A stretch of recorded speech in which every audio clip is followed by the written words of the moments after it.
Perfect. Thank you. All right, I'll now open the public hearing. We will look at, hold on a sec here. Bylaw 2022-06. Kayleen? Thank you, Mr. Chairman. Bylaw 2022-06 is submitted by Benchmark Geomatics on behalf of UFA to reclassify a 9.33 hectare or 23.05 acre parcel from Agricultural District 1 to Highway Commercial District. The property is contained within the west half of 6-12-4 west of the 4th and is situated immediately south of the Trans-Canada Highway along Township Road 120 east of the hamlet of Dunmore. The parcel currently contains cultivated cropland and is 127.51 acres in size. The property currently gains direct and immediate access from an existing road approach from Township Road 120. The applicant intends to apply for a land use reclassification to Highway Commercial District to allow for subdivision approval consideration by the Municipal Planning Commission. If we can flip to adjacent land uses at this time, Lesley-Ann, thank you. So you'll see Bylaw 2022-06. Immediately vicinity in the area are zoned as agricultural IDP. And then, of course, the hamlet of Dunmore is existing further to the west. The intent would be for UFA to acquire the lands in which would include the development of a 6-lot highway commercial subdivision, which would also include a future site for a cardwalk bulk fuel station. Administration has been in preliminary discussions with the representatives of UFA to discuss the county's intentions and identify potential for synergies with the projects in consideration of the lands recently purchased by the county further to the west. The subject lands are located outside of the Dunmore boundary. However, if the lands are to remain outside of the hamlet, connection to the hamlet water supply is not required, nor would the Dunmore offsite levy be required to be paid. Council should consider the potential for future development in the area and whether water servicing is a service Council wishes to deliver to the area. In consideration that the proposal is for a multi-parcel subdivision, there will be future developers who endeavor to construct upon the lands and may have an expectation for lot servicing. Proposed reclassification is located within the Dunmore Urban Services area of the Tri-Area Intermunicipal Development Plan, the Dunmore Master Area Structure Plan, and the Gasoline Alley Area Structure Plan. The plans align to encourage commercial and industrial development within the area.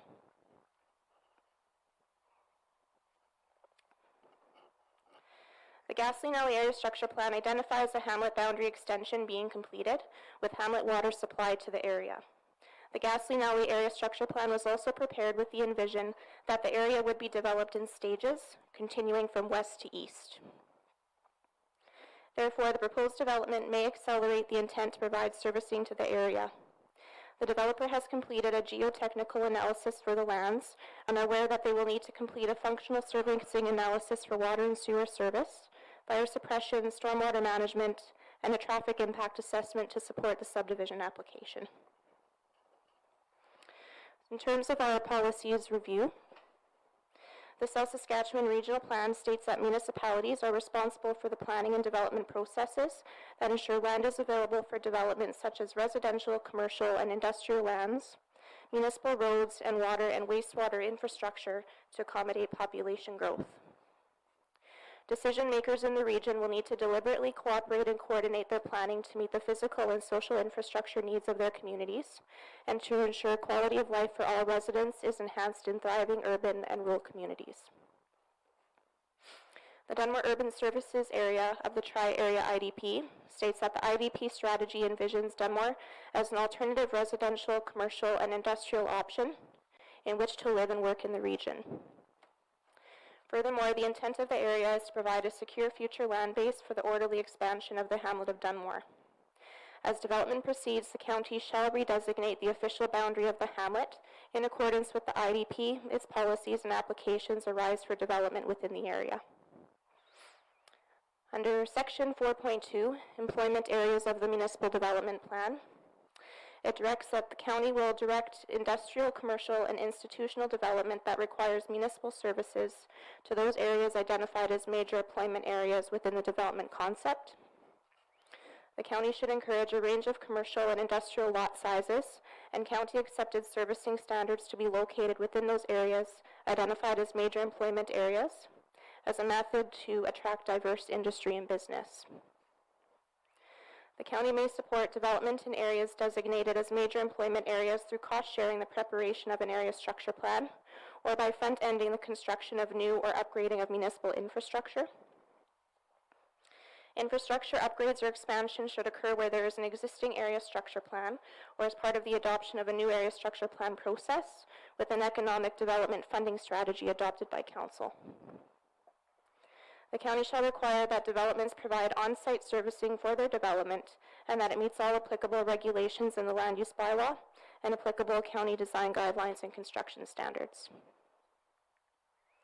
Section 4.2, Local Services, states that the county will encourage light industrial, commercial, and institutional uses to locate in county hamlets, communities, and other accessible locations to provide for the everyday needs of area residents and businesses and opportunities for local employment where compatible with surrounding land uses. Excuse me.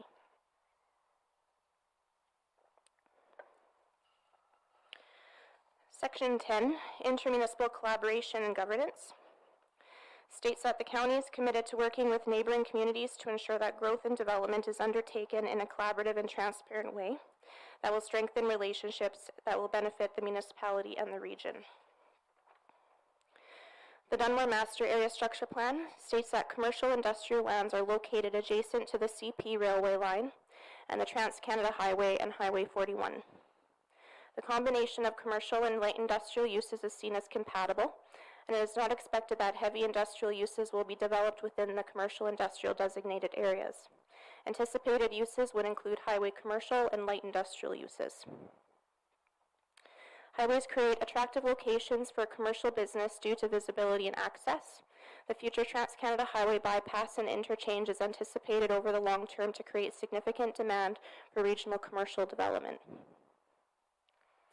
The Gasoline Alley Area Structure Plan states that the Area Structure Plan intends to capitalize on the locational advantage of the lands by providing opportunities for industrial, commercial, and employment-driven land uses, while recognizing the future realignment for Highway 1.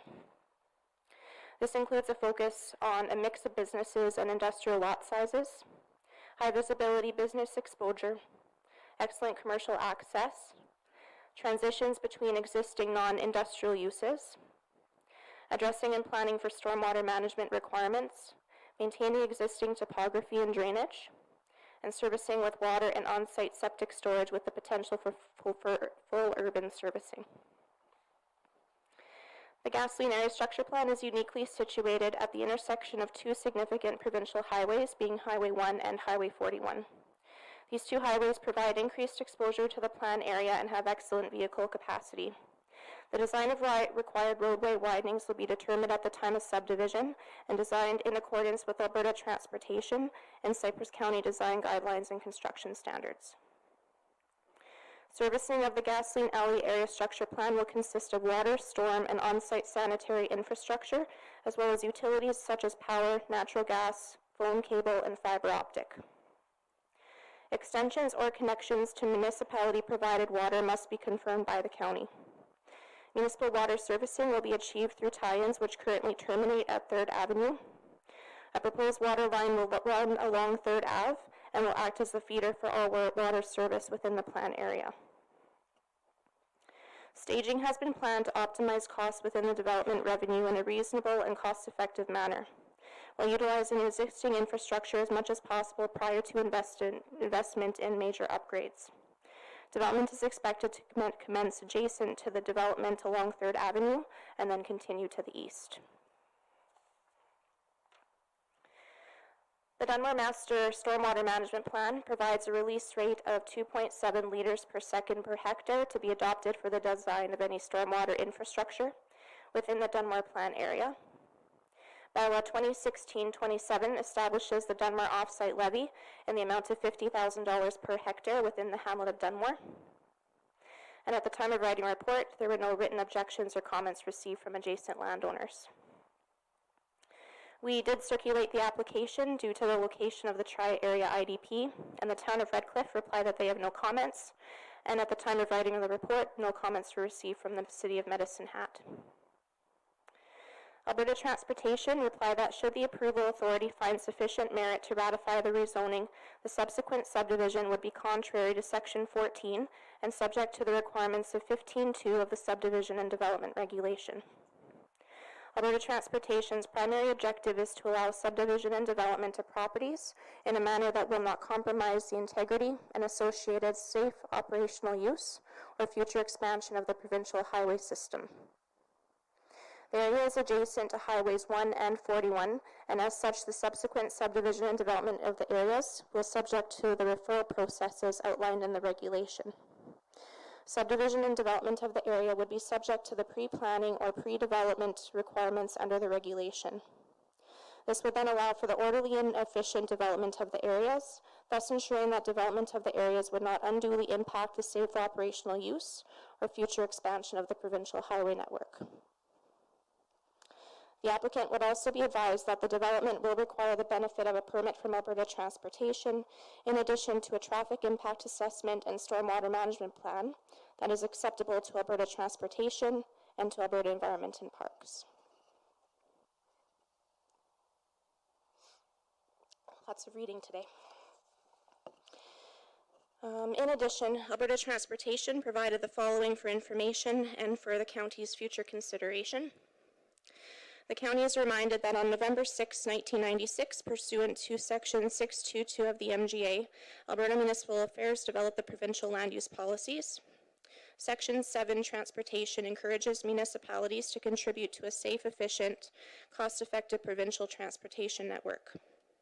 Moreover, municipalities are further encouraged to minimize negative interactions between the transportation corridors and facilities and the surrounding areas and land uses through the establishment of compatible land use patterns. Alberta Transportation wishes to affirm its strong commitment to supporting this provincial policy with respect to the provincial highway system.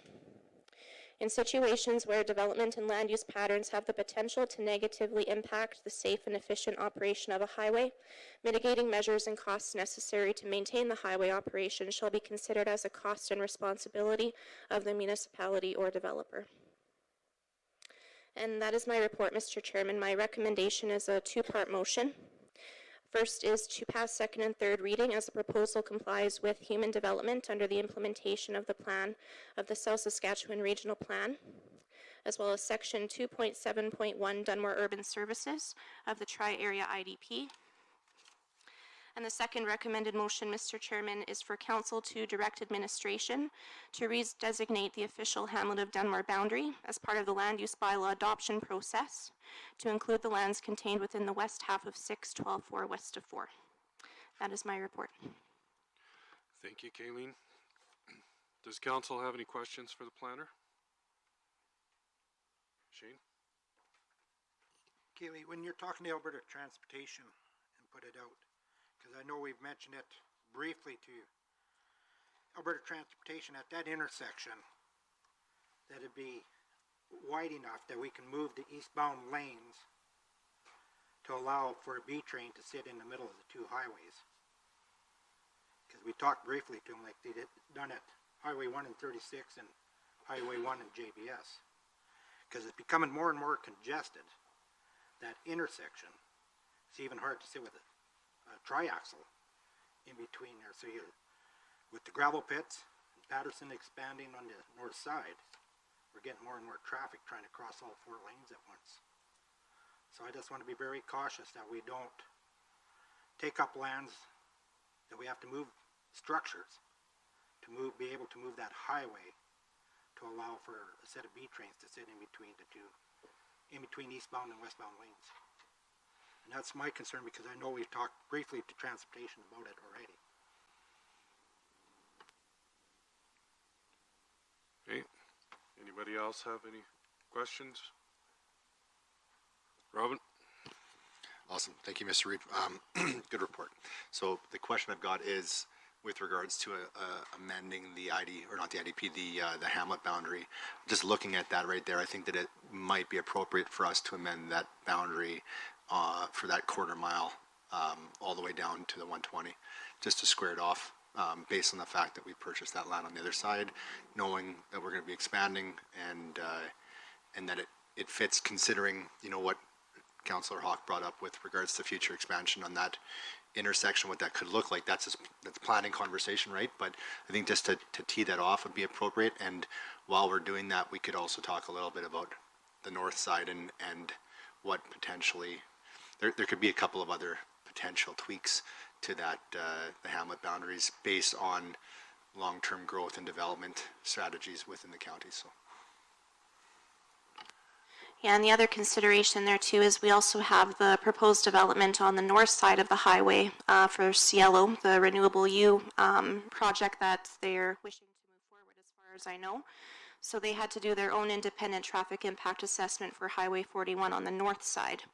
So Alberta Transportation, I guess, would have to give some consideration to synergies between those two traffic impact assessments and something that's acceptable to transport. Okay. Any other questions? Just, I know it's gonna come, because if we get, I'd rather be proactive than reactive, but there's potential for some serious accidents there. And that's why they moved Highway 1 and 36 and JBS. Okay. Any other questions? Not seeing any. Does the applicant have any comments or a presentation? Or is the applicant here? You can come forward and take the center chair here, or whichever one you want. Just have to state your name. There's a button in the middle there, and then the red light will come on for you. There you go. Great, thank you very much. My name is Brendan Kruger. I'm the manager of real estate and facilities for United Farmers of Alberta. I just wanted to start off with a little bit of history. We started looking back in early 2020 or in 2021 for a new location along that Highway 1 corridor. We're looking for a site that's going to be more accessible for our customer base on the agricultural side as well as on the transportation side. Through our search, we didn't have a lot of options along that corridor until we reached that Highway 41 area. We had discussions with landowners on actually all four corners, and due to some constrictions with setbacks and access roads, the northwest really wasn't an option for us. The northeast had already been purchased. We couldn't come to an agreement on the southwest, and so we ended up having to consider the southeast portion. We were in a position here where the landowner wouldn't subdivide, so we ended up having to purchase all 128 acres and then have the proposed development that you have in front of you. The plan that we're planning on implementing here on this southeast corner aligns almost exactly with the Gasoline Alley ASP. Could we move to the next slide, actually? So here's an outline of what our plan development is. We're developing here it really supports the Gasoline Alley structure plan, promotes business and growth of the county, and our plan here initially is to redevelop the northern 23 to 24 acres, and the southern portion, 104, 105 acres, would remain agricultural. We're planning on developing 6 lots here, ranging from 5.5 acres down to 2.5 acres in size, with the access road alignment as per the area structure plan as well. We have proposed this development to align as much as possible with that area structure plan to really facilitate the approvals and the needs of not only UFA, our customers, but the county as well. The one thing I do want to mention here is point 2 of the recommendation is the incorporation of this area into the hamlet. This is a bit of a a recent development for us, and though we have no issues with the extension of the hamlet boundaries or the bringing the proportionate cost sharing for UFA to bring water services there, the municipal levy came as a bit of a surprise to us. The Dunmore offsite levy works out to be roughly $465,000 of additional cost for this 23-acre parcel, working out to roughly just north of $20,000 an acre. And some of the impacts that would have is not so much for UFA's site, but the additional 5 sites that we'll be selling. At an additional $20,000 an acre, we could potentially price ourselves out of the market and end up with land that can't be developed, just simply because the cost of it is a little bit too high. Other than that, that's about all I have for this presentation. Thank you very much. Okay. Does council have any questions for the applicant? Robin?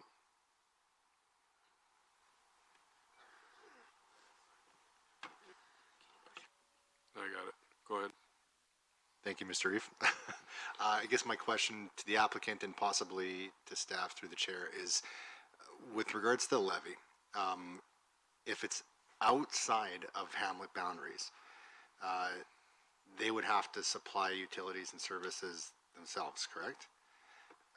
Whereas if it's inside the hamlet boundaries, part of that levy allows the county to bring services to the area and work in tandem. Like I work in land development myself, and I know that levies are an additional cost, but servicing is a cost as well, right? And you know, I think that what we need to do is we need to balance opportunity and value, which this council is, you know, we're very focused on wanting to see growth and expansion and work with partners and developers. And so just as long as we're comparing apples to apples in the sense of, you know, have you had a chance to look at what it would cost to provide the same kind of services? Had you done it?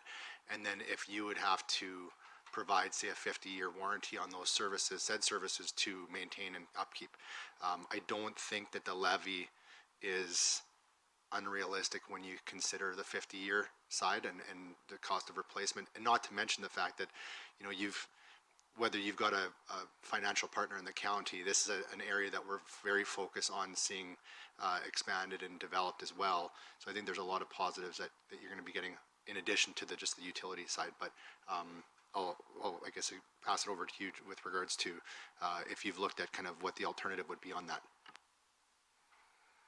We have priced out all of our costing for utilities and services for the UFA site in particular, and the extension of the hamlet boundary. Just we really became aware of this very recently, and so the levy cost.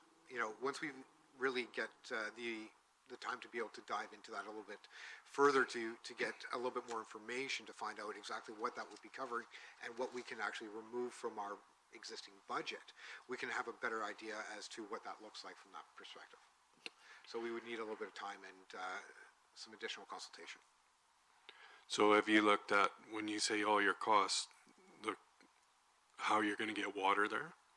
Are you hauling it in? We're hauling it in. We're using a cistern system. Cistern system. Yes. Okay. Robin and then Kayleen. No, sorry.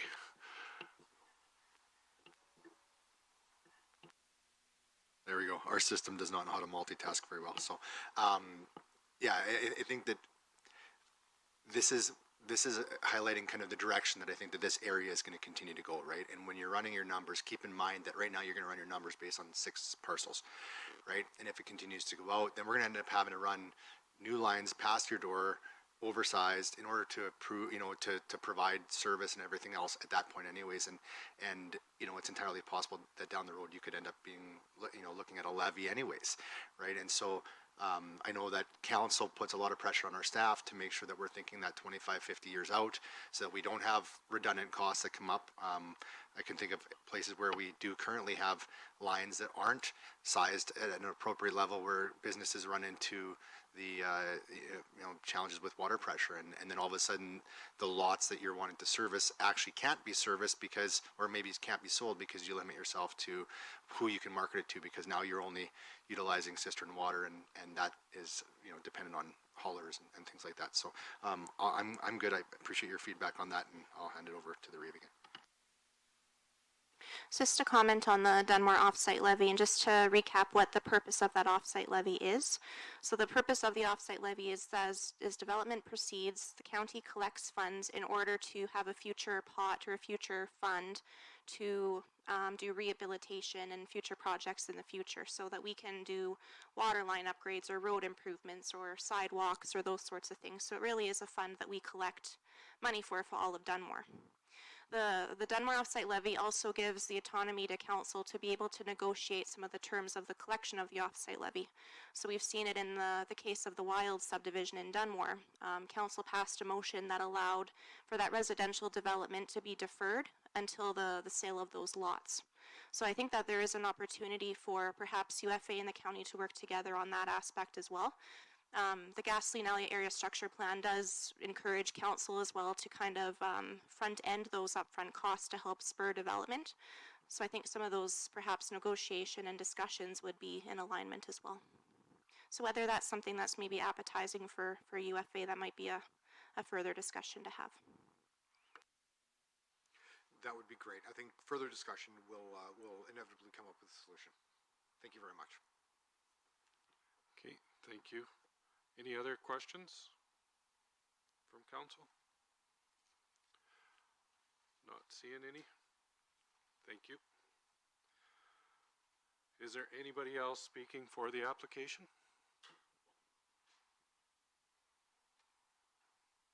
I'll ask one more time. Is there anybody else speaking for the application? Not seeing anybody. Is there anybody speaking against the application? I will ask again, is there anybody speaking against this application? 2022-06. I'm not seeing anybody. Does the applicant have any final comments? Not seeing any. Okay, I will close this public hearing. For this one, we will go on to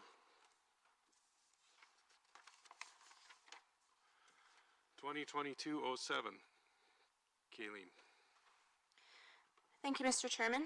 Bylaw 2207 is submitted by Bull Trail Renewable Energy Limited Partnership for a land use reclassification overlay for the Wind Energy Facility District. The project area is approximately 4 kilometers south of the hamlet of Irvine on the east side of Highway 41. The overlay of the Wind Energy Facility District allows for the use and activity of wind turbines and related infrastructure, while still allowing for agricultural activities to continue on each parcel. The current land use classification of the proposed parcels within the project boundary are Agricultural District 2. There will be a total of up to 51 wind turbines, each with a capability of producing up to 4.2 megawatts, with a total project generation to not exceed 270 megawatts of energy. Project infrastructure will consist of turbines, access roads, a collection system and substation, operation and maintenance building, met towers, and a temporary laydown yard. The layout of the turbines have been plotted in accordance with the Alberta Utilities Commission Rule 12, which outline permissible sound levels for dwellings within 1.5 kilometers of the facility. We can go to adjacent land uses, please, Leslie Ann. Thank you. You'll see that all the area contained within the project boundary is agriculture, and a significant portion, if not all, of the lands are primarily agriculture on the outside of the boundary as well. The Cypress County Land Use Bylaw is currently under review and is anticipated to come forward to Council in the form of a public hearing in April. The applicant has expressed concern with the potential delays of the project if the land use bylaw were to be delayed. Therefore, the applicant has opted to submit a land use reclassification application. Once adopted, the new land use bylaw will likely receive the removal of the WEF district, and wind projects will be accommodated as a discretionary use under the existing agricultural district. Section 619(2) of the Municipal Government Act states that when an application is received by a municipality for a statutory plan amendment, land use bylaw amendment, subdivision approval, development permit, or other authorization under this part, and the application is consistent with the license, permit, approval, or authorization granted by, in this case, the Alberta Utilities Commission, the municipality must approve the application to the extent that it complies with the license, permit, approval, or authorization granted. The South Saskatchewan Regional Plan states that agriculture is the #1 renewable and sustainable resource in the region. The region has a natural advantage for renewable energy sources. The government continues to support a focus on renewable energy to promote the stimulation and delivery of renewable energy sources to move towards clean energy sources. Section 8, Resource Extraction and Renewable Energy of the Municipal Development Plan, states that the county shall support and encourage renewable energy projects to locate in the county in a planned and managed way to mitigate the impacts on area residents, farming operations, and other industries. The county shall encourage the integration of renewable wind energy with other land uses in the county. The county shall discourage wind energy facilities to locate within close proximity to a hamlet or existing multi-parcel country residential subdivision to avoid potential impacts. The county shall require that wind energy facilities submit applications that include an accurate site plan showing and labeling the location of the site, the projected number of towers, location of overhead utilities and access roads, and approval from the appropriate provincial authority. Under the Wind Energy Facility District of the Land Use Bylaw, it states that wind energy facilities, including turbines and substations, are a Class 2 discretionary use, requiring Municipal Planning Commission approval. Section 8 referral states that as a condition of a development permit approval, the developer is required to provide the appropriate reports and approvals from the Alberta Utilities Commission, Transport Canada, NAV Canada, and Environment and Parks. We circulated the application to Alberta Transportation, and they replied that their primary objective is to allow subdivision. I did receive some letters this morning, which I will read out for Council's information. There is a few of them, so just bear with me. So the first letter is submitted by Paul and Twyla Von Huney. We, the undersigned, object to the above referenced bylaw and proposed amendment to the bylaw 2018-04 as we believe we will be directly and adversely affected by the Bull Trail Wind project. This project is not in the public interest. We are the owners of the northeast and the northwest of 36-10-3 west of 4. Fires caused by wind turbines are well documented. According to firetrace.com, many turbine fires go unreported, but per the article, many result in fires to the adjacent land. Fires can be caused by mechanical failure, electrical failure, or by humans. People may act out of ignorance, I didn't know better, by carelessness, I thought the cigarette was out when I threw it out the window, or even maliciously, I didn't get my paycheck, so I'm going to sabotage them. We believe the project puts residents of Cypress County at additional fire risk for which no amount of non-dispatchable power is worthwhile. According to Cypress County Director of Public Works and Emergency Management Kim Dalton, citing the example of growing fires, which he attributes to the growth of farms in the prairies over recent years, quote, when you see a lot of large wildfires across the prairies, well, 30 years ago everybody was 50-50 summer fallow. Then you had a lot of breaks in the land. Now it's continuous farming, so when you have a wildfire come through the country, there's no stopping it, said Dalton. There's no stopping it, especially with the winds that you have here, unquote. And he provides a link to that article. While the proponent has told me in personal conversation that they have a robust fire plan, no amount of planning can overcome systematic problems within the county fire prevention system. No amount of planning can overcome a lack of water which to fight the fire, nor provide the equipment with which to apply it. The rural volunteer nature of fire stations in Cypress County means that response times are far longer than in urban settings. Over the past years, we have seen fires destroy towns and villages, Slave Lake and Fort McMurray in Alberta, and Lytton in British Columbia. In 2017, local rancher James Hargrave died fighting a grass fire in Cypress County. Note in the article that the fire started in Alberta and crossed the provincial border into Saskatchewan. This fire also resulted in the loss of entire herds of cattle, and while that may seem trite to someone with an urban background, it was the loss of an entire life's work. There was also significant loss of agricultural infrastructure and non-replaceable animal feed. For the above reasons, we believe we are directly and adversely affected by the proposed project, and bylaw 2022-07 should be defeated. Signed, Paul and Twyla von Huni. The next is submitted by Aaron Shepherd. Good morning, council members of Cypress County. I have been a resident of this county for 15 years. I have a few concerns over the windmill projects being proposed and built in our community. I do not understand why the county is wanting to remove community consultation from the project companies. I believe this is a very useful tool to allow all residents of this county to understand and allow input into what they want with this community we call our home. I am bothered that a non-participating resident in these projects are not being protected from the shadow flicker effect and subsequent drone noise from the towers. This county wants to extend the distance from hamlets and subdivisions to a distance of 5 kilometers so the residents are not affected. Can this county council not show the same concern for its rural residents and extend requirements further for the non-participating residents of this great county? Our neighboring county of 40 Mile has implemented that the tower projects install radar-controlled lights on the tower heads. The lights only come on when the aircraft is present in the area. Can this county not apply a similar bylaw? Thank you for your time. And submitted by Aaron Shepherd. The next is submitted by Shannon and Don Pacula. Dear Cypress County Council, we, the undersigned, object to the above referenced bylaw and proposed amendment to bylaw 2018-04, as we believe these documents do not adequately preserve the best interests of the county's rural residents or adjacent landowners in the area around these commercial wind energy facilities. My husband and I have been landowners in Cypress County since 2004. My family has been here since moving to the Norton area of southeast Medicine Hat in 1903 from Russia. We live only a few miles away from where they homesteaded. We will be directly and adversely impacted by the proposed Buffalo Trail Wind Project, as well as the Cypress Wind Power projects. Our objections to the wind energy facilities being proposed and built in this prime ranching and farming area are numerous as follows. By locating so many of these WEF projects so densely into a small area of less than a roughly 30-mile radius, the environmental, climate, social, and health impacts are being multiplied upon residents of the area. Non-participating adjacent landowners are directly and adversely impacted by the industrial WEF, but are not properly consulted during the process. In fact, the process is structured that they do not need to be consulted if they reside outside of the closest singular turbine setback area. Fire prevention and control measures will not be adequate to control fires when they occur, which can cause significant financial and environmental damage.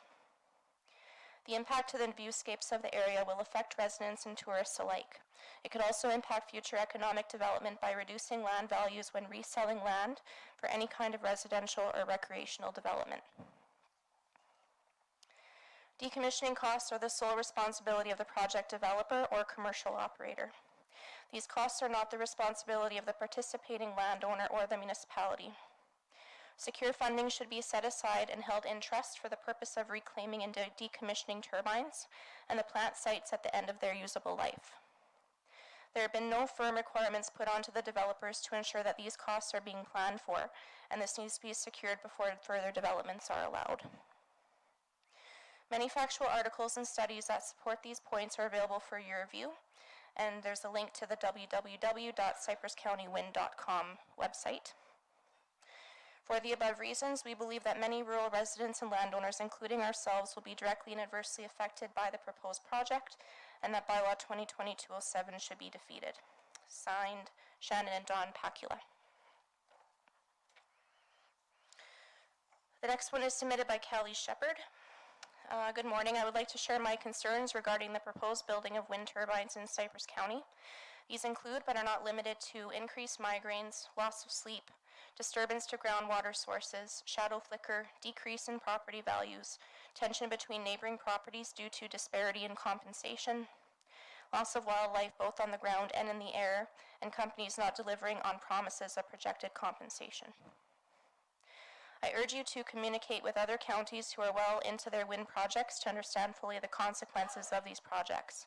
Many promises get made to the projects underway, but many are not kept. Kind regards, Kelly Shepherd. And the last one I have is signed by Don and Carol Kraus. We, the undersigned, object to the above referenced bylaw and the proposed amendment to bylaw 2018-04, as we believe these documents do not adequately preserve the best interests of the county rural residents or adjacent landowners in the areas around the commercial wind energy facilities.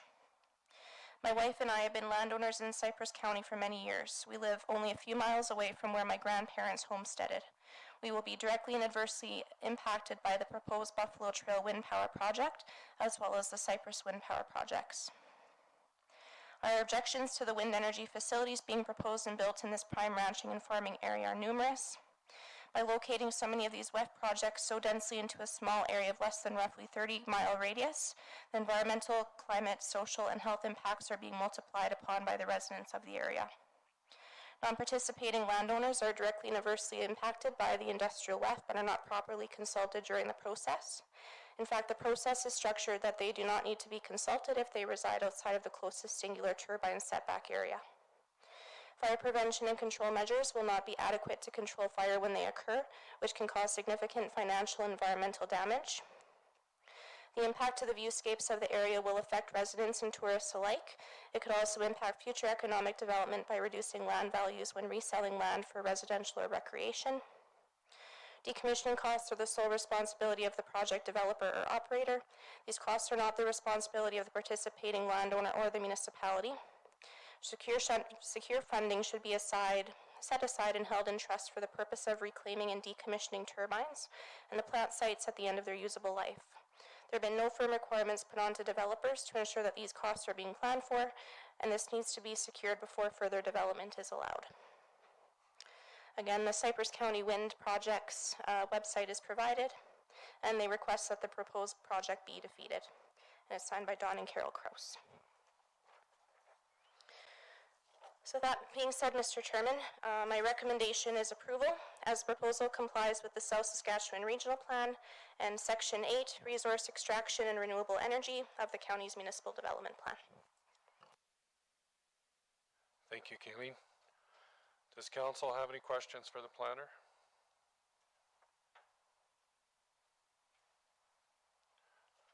Robin? Thanks, Mr. Eve.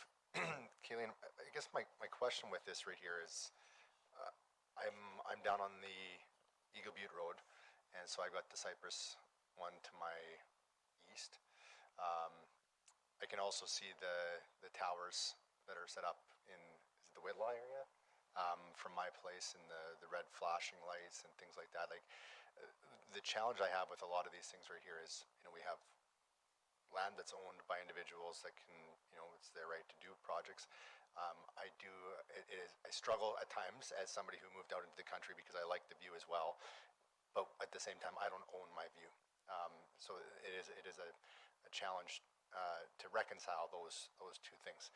I don't want to lose it, so I recognize why people would be frustrated about that. But I know in past conversations we have had dialogue about mitigating some of the visual things like the flashing red lights.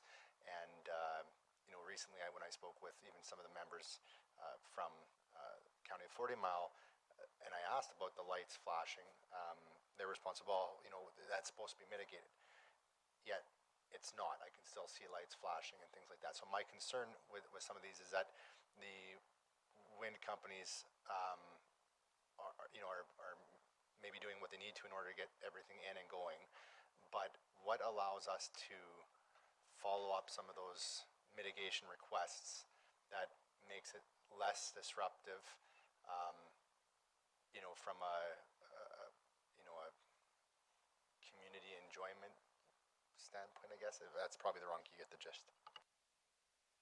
So there's a very fine line there that we have to follow in terms of the lights on top of the turbines. They have to be approved and accepted by NAV Canada and Transport Canada for the aircrafts and those sorts of things.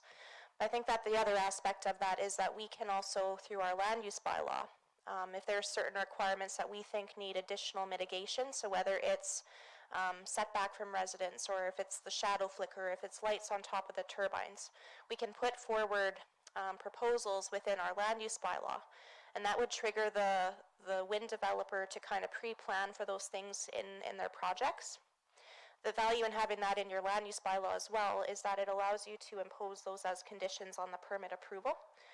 The challenge is if the wind developer doesn't abide by the condition, then we're in an enforcement kind of situation that the proper infrastructure wasn't installed in accordance with your permit. But I think that would be the best way if the concern specifically is with the flashing lights.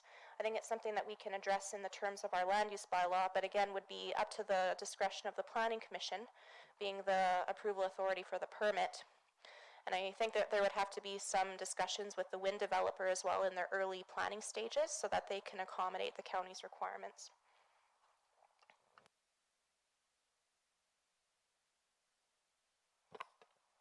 I just want to bring this up because I bring it up with every wind project that comes ahead. It still frightens me that there's no guarantee for the decommissioning of these projects. So we look at the Orphan Well Fund in Alberta and even how underfunded it is for dealing with the abandoned gas wells for the companies that go defunct or bankrupt throughout the province. Where do we stand when it comes to these wind energy projects? So they're going to 30 years from now, and I hate to say it, but a lot of us in this room don't have to worry about 30 years from now. It's guys like me that will. What happens to these landowners when these companies go defunct and they have to, and there's no money there to clean it up? It becomes the landowner's responsibility at that point. And who's the landowner going to turn to? They're going to turn to the municipality, because the municipality was the original one who allowed it to happen.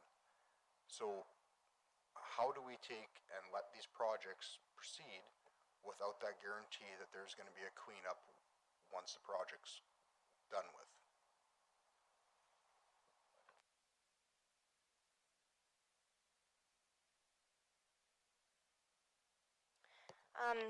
There's representatives I know here on behalf of, yeah, I was just going to say maybe it can be part of we're still in the planner's questions, but if you're wanting to open it up, Mr. Reeve, to the public, and I think EDF would have some comment on that. Okay, then I will take it over to the applicant's comments. Good morning, everybody. Jason Tweeton, Ashland Environmental, representative for EDF. Just before I get going on all of the questions and the comments through the letters, was there anything else that anyone else had before I go and address them all? We could have more after this, because when you're done, there'll be time for other people to... No problem. All right, so start with, for the letters, there is some confusion on some of the projects. Unfortunately, Cypress County has had a lot of activity in the area, and I'd question which projects they're talking about in some of those. They referred to another developer on one of them, actually on a couple, so just be cautious on that. I don't want to get lumped in with another developer's project. So a couple of those, I don't want to call out the people that wrote in the letters. I mean, that's how they feel. That's fantastic. That's fine. They're allowed to have that voice. But I would just caution Cypress County to ensure that you're aware of which project they're talking about there, because a couple of those letters are not referring to the Bull Trail one for EDF. So that. Second thing, as everyone was aware, there's an AUC application, a process, consultations outlined within Rule 7 of that from the Alberta Utilities Commission, which EDF completed. So a 2-kilometer radius outside of the project area, consultation was done. Again, some of the letters are from people outside of that distance. So if there's a concern about the consultation requirements through the Alberta Utilities Commission, I can get that, I can understand that. It's probably not the right place to discuss that at the Cypress County level. There was a hearing, public hearing at the Alberta Utilities Commission for this project.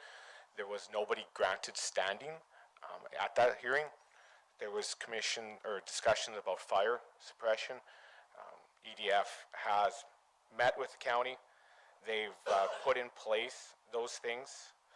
They can dealt with that at the AUC level. An individual was denied standing with AUC because that was sufficiently already in place. So yeah, wildfires, emergency situations are very serious for everybody, not only the surrounding people, but also EDF themselves.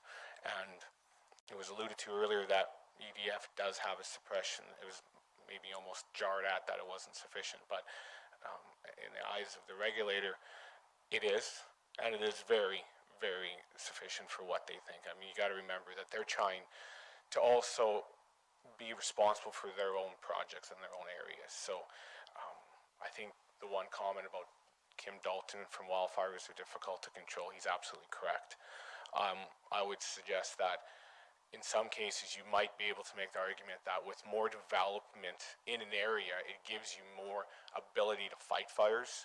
When you have fires in areas that aren't developed and there isn't infrastructure in place for miles and miles and miles, it's difficult to get help, it's difficult to mobilize equipment, and so on and so forth. So in some cases you may be able to have a connection that it's almost better to have somebody else out there helping the local services that are currently in place.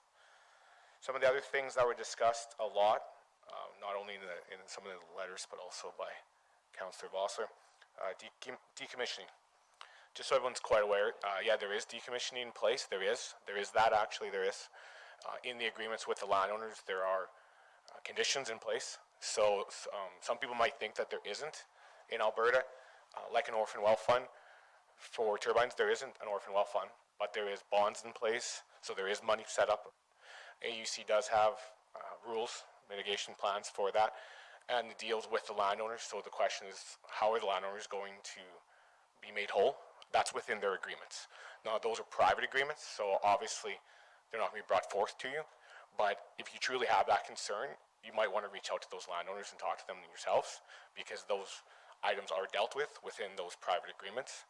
So decommissioning is a topic that is commonly heard, but is handled also site-specific and at the AUC level. So just want to make sure everyone is aware that that is something that's dealt with. Another one, lights. We hear about that a lot. Ms. Brown is right that NAV Canada is the one that sets those standards. So as much as I can appreciate Councillor Kirby-White's comments about the flashing red lights, I would echo that. But unfortunately, there is a higher precedence there with NAV Canada in regards to the standards have to be met. They probably can respect your comment about visual on the blinking red light, but they look at the safety of airplanes. So again, probably not the right forum to discuss the requirements for NAV Canada at the county level. EDF is looking at mitigations that are allowed and accepted by NAV Canada, but in regards to the county putting on a rule or a condition like maybe that was discussed, again, I would probably want to address that with NAV Canada and ensure that that was actually allowed, because that overarching regulatory body of NAV Canada takes precedence here for the safety of not only, you know, the surrounding area, but anyone with the airways that are flying over it, and we just got to understand that. So it's a tough situation because of that overarching regulatory body, same as the AUC. So, but it is being addressed. So, you know, to ease people's minds like that, there is a reason why there's these flashing lights. It's not that EDF wants it or other wind developers, they don't want it. NAV Canada does, and there's a reason for that. So, you know, I wouldn't be able to sit here and educatedly speak about the reasons for that. That's a NAV Canada comment. So, I think I've addressed most of this stuff.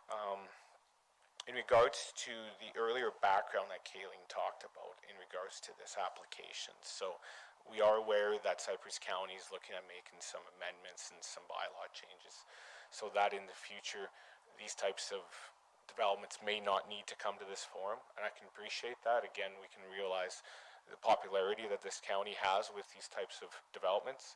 So Ms. Brown is correct, we did make the application just in case that change doesn't happen, but we don't want to look at things negatively either.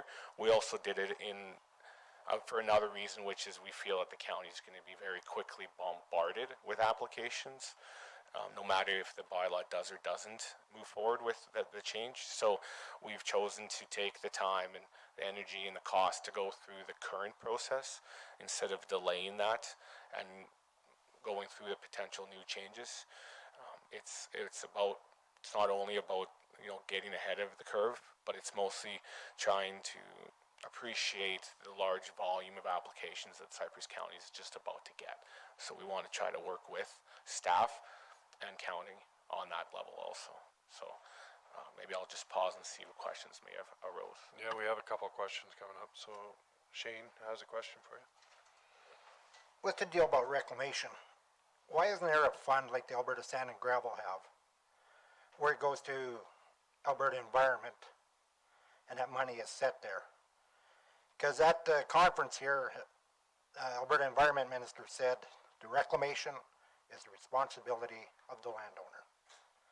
It's signed in their agreement. So I brought that up to one landowner that has a windmill in the county of 40 Mile, and his response was, I ain't reclaiming it. If these companies sell, the present one sells to another one, then they sell to another one, they sell to another one, over the duration of 25 years, this reclamation gets lost. End of writing. But with the fund set up with the provincial government, like the Alberta Sand and Gravel do for their gravel pits, then that way that money's always there for reclamation. Not the landowner saying, it can sit there, I ain't reclaiming it, when it's been sold 4 times. Has these companies been looking to talk to the government to set up a fund like that to protect these landowners, or are they just writing their own deal with the landowner? Thanks, Mr. Rock. So in regards to that communication with you and some landowner in 40 Mile, I can't speak to that deal. What I can speak to is what EDF has with their landowners on this project, and there is a bond in place, and there is an agreement in place, and that agreement is tied to the title unit through Alberta Land Titles with a caveat. So it doesn't matter if the landowner sells the land or if the developer sells the project, that will transfer with the title. And no matter who is the owner of the land and no matter who is the owner of the development, there is a responsibility within those clauses of that agreement for decommissioning and cleanup, and there is a bond set in place. That bond is not with the Canadian or with the Alberta government, but it is put in place. So the one issue you might have with windmills and developments is that it's not, the private agreements aren't regulated like you might be used to with oil and gas in regards to the Service Rights Act. So some people aren't aware of what the deals are because ultimately they can be whatever they want. It's a private agreement between 2 parties. So if you're concerned about the landowner's responsibility and what is required, you'd have to talk to the landowner direct. Again, I can't speak on a private agreement between a landowner and EDF, but I can assure you that EDF does have a bond for decommissioning, and it is part of that agreement, and that agreement is registered at Land Titles and will be transferred with the sale not only of the windmill development, but also the land, if and when either one occurs. Yeah, if you guys remember when the very first wind tower came in, that was our first thing that was said to him, and that's what was told to us. We cannot get involved with that negotiation. We tried to put a bylaw or a policy in place, and we couldn't do anything. It's up to the landowner to make sure. So, Not only the landowner, but the company too can be. yeah. So, Robin, you had a question? Thanks, Mr. Eve. Mr. Tweeden, thank you for your comments. I guess at the beginning you talked about the fact that some of the letters that came in weren't applicable to the specific project. But at the same time, I think that it's applicable to an industry that's new, that has a lot of concerns, and that everybody's kind of trying to find their way in the dark right now, using their toes, and trying not to break too many of them. And when I think about some of the challenges and specifically the lights and the regulatory stuff, I'll be honest, within this industry, I think one of the worst things that as a counselor I hear is, well, this is the wrong environment to be discussing this because it's regulated. And it maybe you misinterpreted my question about the lights, because I get that NAV Canada is the one that sets their standards. My statement is that there's a minimum standard, and then there's a standard that the county wants to set. and that would be, acceptable by NAV. But at the same time, one of your last statements is that you're afraid that county is going to be inundated with applications. I think that supports my case even more, in that if this is indeed what you anticipate within the industry we're going to be seeing, I quite honestly, I don't want to see more lights and stars flashing. And the reality is that as a county, we have the ability to put in requirements like setbacks. I believe that the AUC's is 800 meters is what the minimum setback from a residence is, but we're promoting different setbacks. I personally don't think that the flicker is an issue at 2 kilometers, because you think about the angle, and I think that there's a lot of issues that we bring forward that we're just throwing something at the wall hoping something sticks. But legitimately in this situation, I think that as a council, when we discuss this later, this is going to be one of the questions I bring in, that is that just because NAV Canada has a standard that says that the flashing light works, I think that we need to fight for our residents to find a standard that is appropriate within NAV Canada, that also keeps in mind that we don't want to just be living inside of a kaleidoscope in the middle of the night that's blinking red lights all over the place. Like you said, we've got Cypress, we've got Bull Trail, we've got a lot of different projects that are coming up, and I'm thinking probably 150 plus towers. And I want to be able to see the industry pursuing a solution with the same kind of diligence as municipal councils are, that still fits within what the regulatory system is going to approve, because it's in the best interest of the community as well. And so I hope that we can see that, and I'm going to continue to push for that. I understand the comments that you're bringing forward, but I do think that we need to be a lot more community driven than regulatory body driven in how we move forward with these projects. All right. No, I mean, that's a great point. So just to be clear, I mean, one of the first wind farms in southern Alberta was installed almost 40 years ago.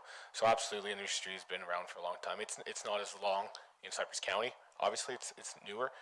That's for a lot of different reasons that have happened over the last 5-10 years to make this environment and the county itself, having the county itself open for development, like we spoke earlier about with the other application that the county is looking at development. I mean, this county is in a unique situation where it's able to attract this industry, and there is an appetite within the government right now and the industry to have this development. So you're right, Cypress County absolutely needs to protect itself and its stakeholders and its ratepayers, and to be ready for this, because if you're going to want development, you need to be ready for development, right? It's catch-22. Now, in regards to the lights, you're absolutely right. You got to look to the industry. Just because NAV Canada runs the requirements doesn't mean that the industry themselves and specific developers within that industry can't take it on their own. I look at the greenhouse industry as a good example of this, because this county has a lot of experience with greenhouses, and there's this concern or discussion with the lights from there and the skirting and the rules that were in place that aren't in place, some of the old grandfathers, and take them on themselves what they actually want to do. They might not be required to put up shades, but do they, right? And so then you can kind of separate the different operators and give value to those. So of course I'm here representing EDF, so I'm not going to speak on anyone else within the industry, but I can assure you that EDF does put value towards the lighting concern. And yes, there's requirements within the NAV Canada, but that doesn't mean that's where EDF is stopping. As we sit right now, Representative EDF is discussing mitigations with NAV Canada. They're looking at dimming options. They're looking at all different types of mitigations that they can do to ensure that they can try to resolve this issue, because it's not the first time they've heard it, just because the requirements are there. So they've taken it upon themselves to put the high priority on this issue and try to work with NAV Canada in regards to what they could potentially do to offset these concerns. And moving forward, more consultation with Cypress County is an option for sure. I just wanted to remind everyone that we have this overlying arching regulatory called NAV Canada that needs to be involved also. It'd be great just to sit and hash it out with the county and come up with a mitigation. That'd be fantastic. But unfortunately, we have this big brother called NAV Canada that we also have to appease. But no, I can hopefully put you a bit in mind, at least with this developer, with EDF. They are proactively discussing the lighting, dimming, and different types of mitigation in regards to that topic. So can't really speak on the rest of the industry though, because obviously I'm not responsible. You're representing them. I think you can appreciate that. Keith? Thank you, Dan. I would like to address the issue of fire. You said that more industry means more people to help, and I'm wondering how you plan on helping. I live in the rural area, and a number of our fires are related to birds in power poles, and we were out to one yesterday, so it's fresh on my mind. So the more people you have out there, the more activity, the more risk we have. I'm looking at this and I'm determining that there's probably some pretty rough country in there. How would you help us? And I think there needs to be discussion on this because we already know the state of our, we have a pretty good fire department, but I know that when there was a fire in that area a couple years ago, we were stretched pretty thin. So I'm just wondering, you said you're there to help. Would you explain that to me? Yeah, absolutely. I'd probably actually ask you to review the emergency response plan that was filed with the county already. Part of the AUC application and process leading up to today that has been filed. So the county actually has our plan in place, and it's been approved. So we do have one, and we are going to be there to help. And I think your example is relevant. If you have a fire in an area and there's nobody there to help, you're right. The county's going to be pretty stretched thin, right? And so what EDF's going to say is that's why we have a plan in place. That's why we've submitted a plan. That's why the county has had it. They've reviewed it, and I'm pretty positive they approved it. So I would refer back to the emergency response plan that's already been filed with the county to go over the details in regards to the question of how. Okay. Is there any other questions for the applicant? Not seeing any. Okay, is there any other speakers for the application? No, sorry, just me. Just you? Okay, before we get into anybody against, I think we're going to take a quick 5-minute break for the council here and for all the staff. So I can see everybody's fidgeting, so. Bio break, gotcha.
Okay.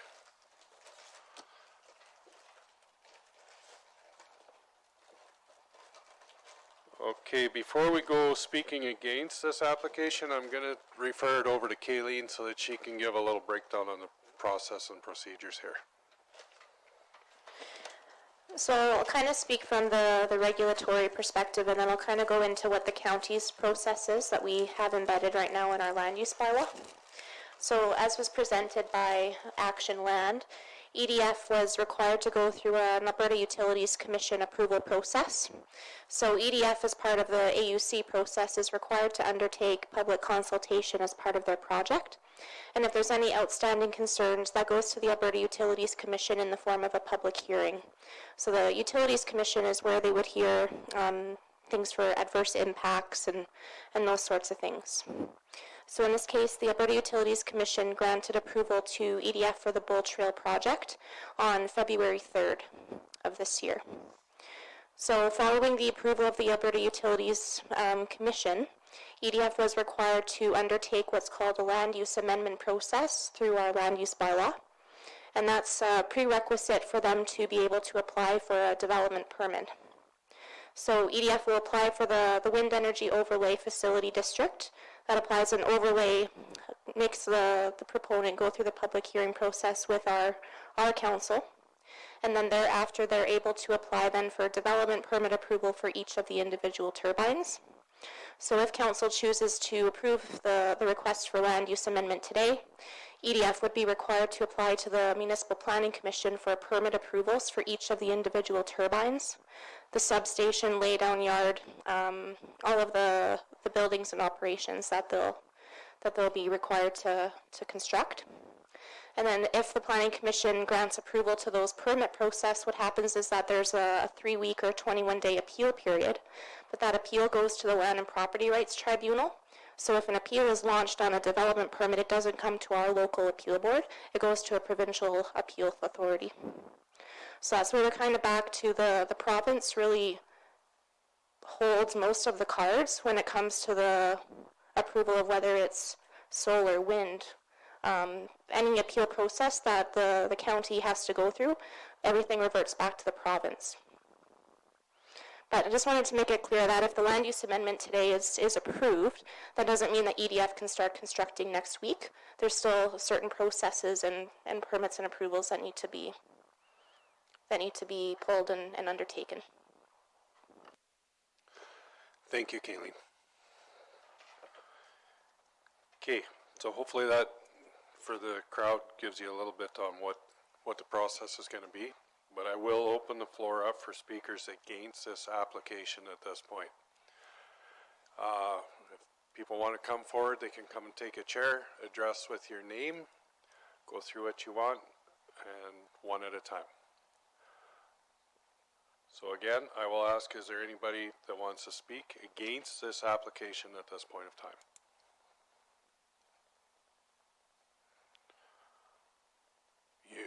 As long as you feel you understand the process and you're happy, if you have any questions, ask them now. You have to come up and take the mic, please, and just state your name for the record so it's all on.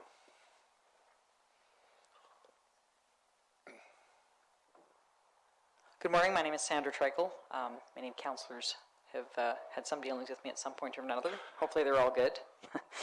For those that don't know me, been very involved with community volunteering and ran a scrap metal recycling business in the Cypress County for many years, and we have farmland south of town that is potentially impacted by the project.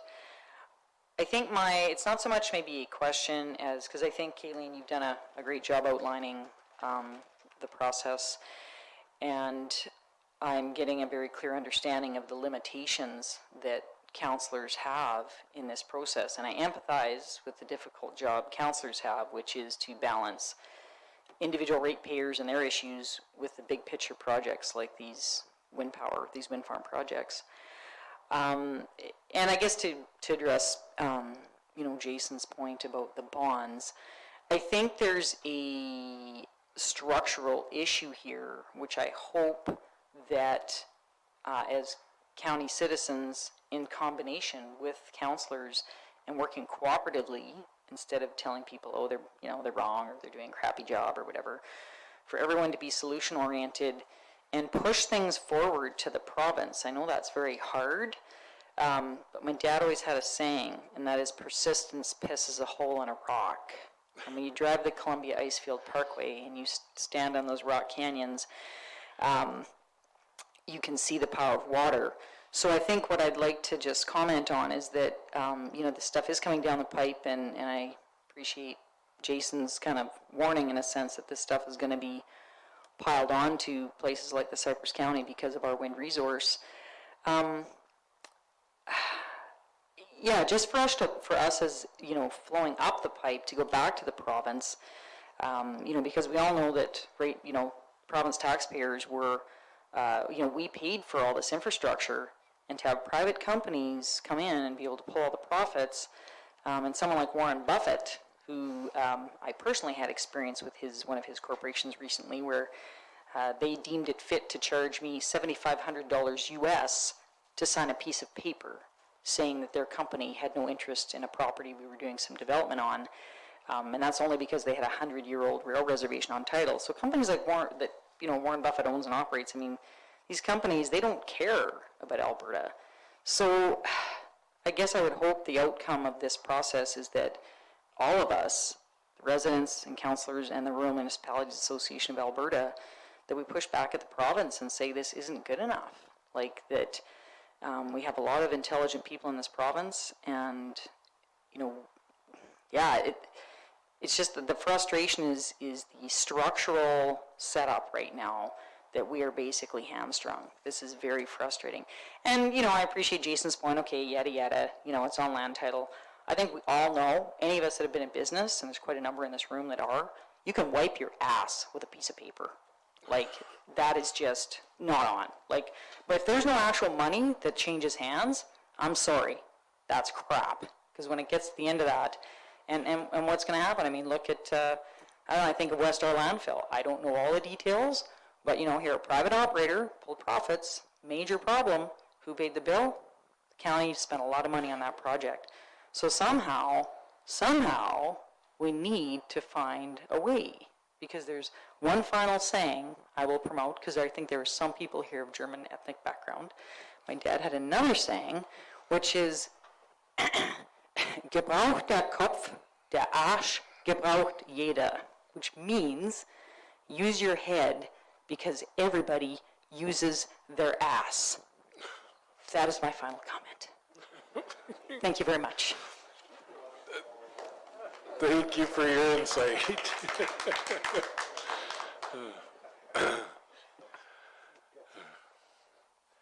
Yes, we definitely hear what you're saying. Is there anybody else to speak against the application? Please state your name for the... Hi, I'm Shannon Pakula. We live southeast of Dunmore.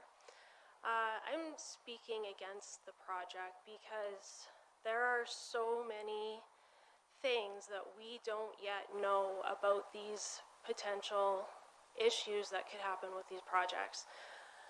It's a new technology, new environment, everything like that is new. You don't know what's going to happen. You don't know in 20 years, will they be here to decommission?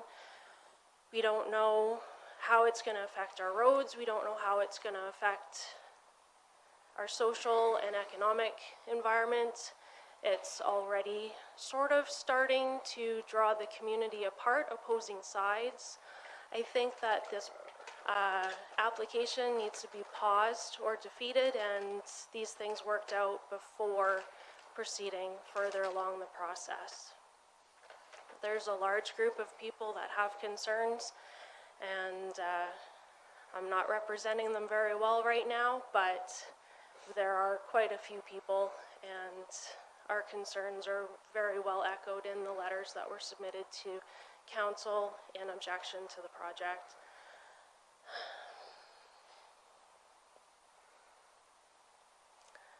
I think in in the history of Cypress County, everyone has tried to do the best for the entire county, and I think we should continue along that route. Everybody keep everyone's interests in mind and proceed in a productive manner, benefiting everyone. Thank you. Okay. Thank you, Shannon. Is there anybody else speaking against?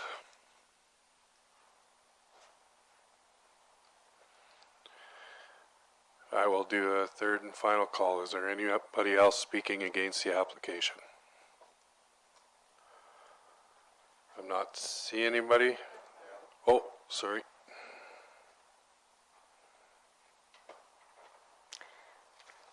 Your name, please. Good morning, everyone. My name is Anita Reed, and I am part of the Trickle family. I am speaking today against the development of wind farms in the area of Cypress County between Dunmore and the Elkwater-Cypress Hills region. Our primary concerns encompass environmental impacts, depreciation in value of surrounding property, and visual damage to scenic landmarks. I know some of these things have already been mentioned, but I'll just say them again. But this one point has not been mentioned. There are currently endangered leopard frogs which inhabit our family's farm that we understand will likely be threatened by the vibrations from the wind turbines proposed for the land next to ours. Listening to the frogs sing is one of the joys of a summer evening that will likely become obliterated. There is a coulee that adjoins the land of two of the proposed wind turbines that is teeming with deer, pheasant, fox, porcupines, and many other types of birds and burrowing animals. We are concerned that this delicate local biodiversity of wildlife will be negatively impacted as we understand that the sound, shadow flicker, and flashing night lights of these wind turbines repel and impact local wildlife. My family are local landowners with a residence that is currently occupied by a tenant. The income from this tenant helps to supplement our elderly mother. If we lose the tenant because he is negatively affected by the noise and decides to leave, our mother will suffer for it. The value of the property will certainly depreciate and may become unviable for future residential tenants, such that she will lose that source of income and financial security. Setback rules in Bavaria, Germany, and other areas of Europe, one of the most consumer protective jurisdictions in the world, are changing from 800 meters to 2,000 meters for residences because of the negative impacts. It appears these proposed wind farms are not keeping up with the changing parameters of countries with much greater wind farm history and consumer conscience. Our residence is only a mere 800 meters away or less based on the map. We also have some concerns regarding the durability of the turbines in relation to this area. For example, in 2008, we experienced a plow wind that had a speed in excess of 200 kilometers per hour. Are these turbines guaranteed to withstand this type of storm? Imagine the devastation. The Eagle View Corridor is one of this area's most beloved landmarks. It is a passage traveled by every kid and adult, cowboy, cycling enthusiast alike as they make their way up to the Cypress Hills every summer for camping and every Christmas to the hill. Right now, it is unblemished in beauty, and it's our responsibility. And my father passed away a couple of years ago, and his wish was to be buried at the top of the hill in the Little Plume Cemetery, because he was awestruck by the stunning view of the land below that he loved and farmed. If this wind farm is so determined to set up shop, must it be here, the Eagle View Corridor, one of the most beautiful passages in the area for locals and visitors alike? How much real effort has been expended into seeking out alternatives? Surely the historic view of the corridor is worth preserving for that price. We are the caretakers of this land. Please don't allow this view to be polluted by these giant eyesores. In 20 years or so, when these monstrosities have expired their short lifespans and will be sent to fill up our landfills with their non-biodegradable components, will you feel that you did a good deed for the earth and your community? Who will pay? Ask your conscience. Thank you.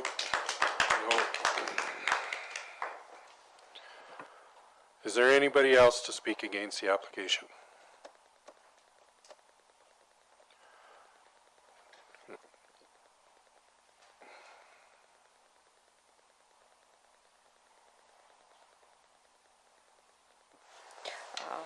My name is Lori Dirk, and we live on a ranch just southeast of Dunmore, and I'm against these wind turbines. But I only have one comment to make, and it's from a Joni Mitchell song, I believe, that you don't know what you've got till it's gone. You pave paradise, you put up a parking lot.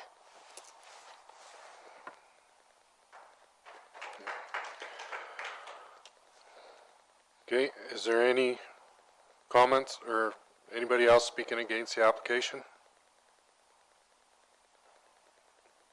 I'm not seeing anybody else. Is there any final comments from the applicant?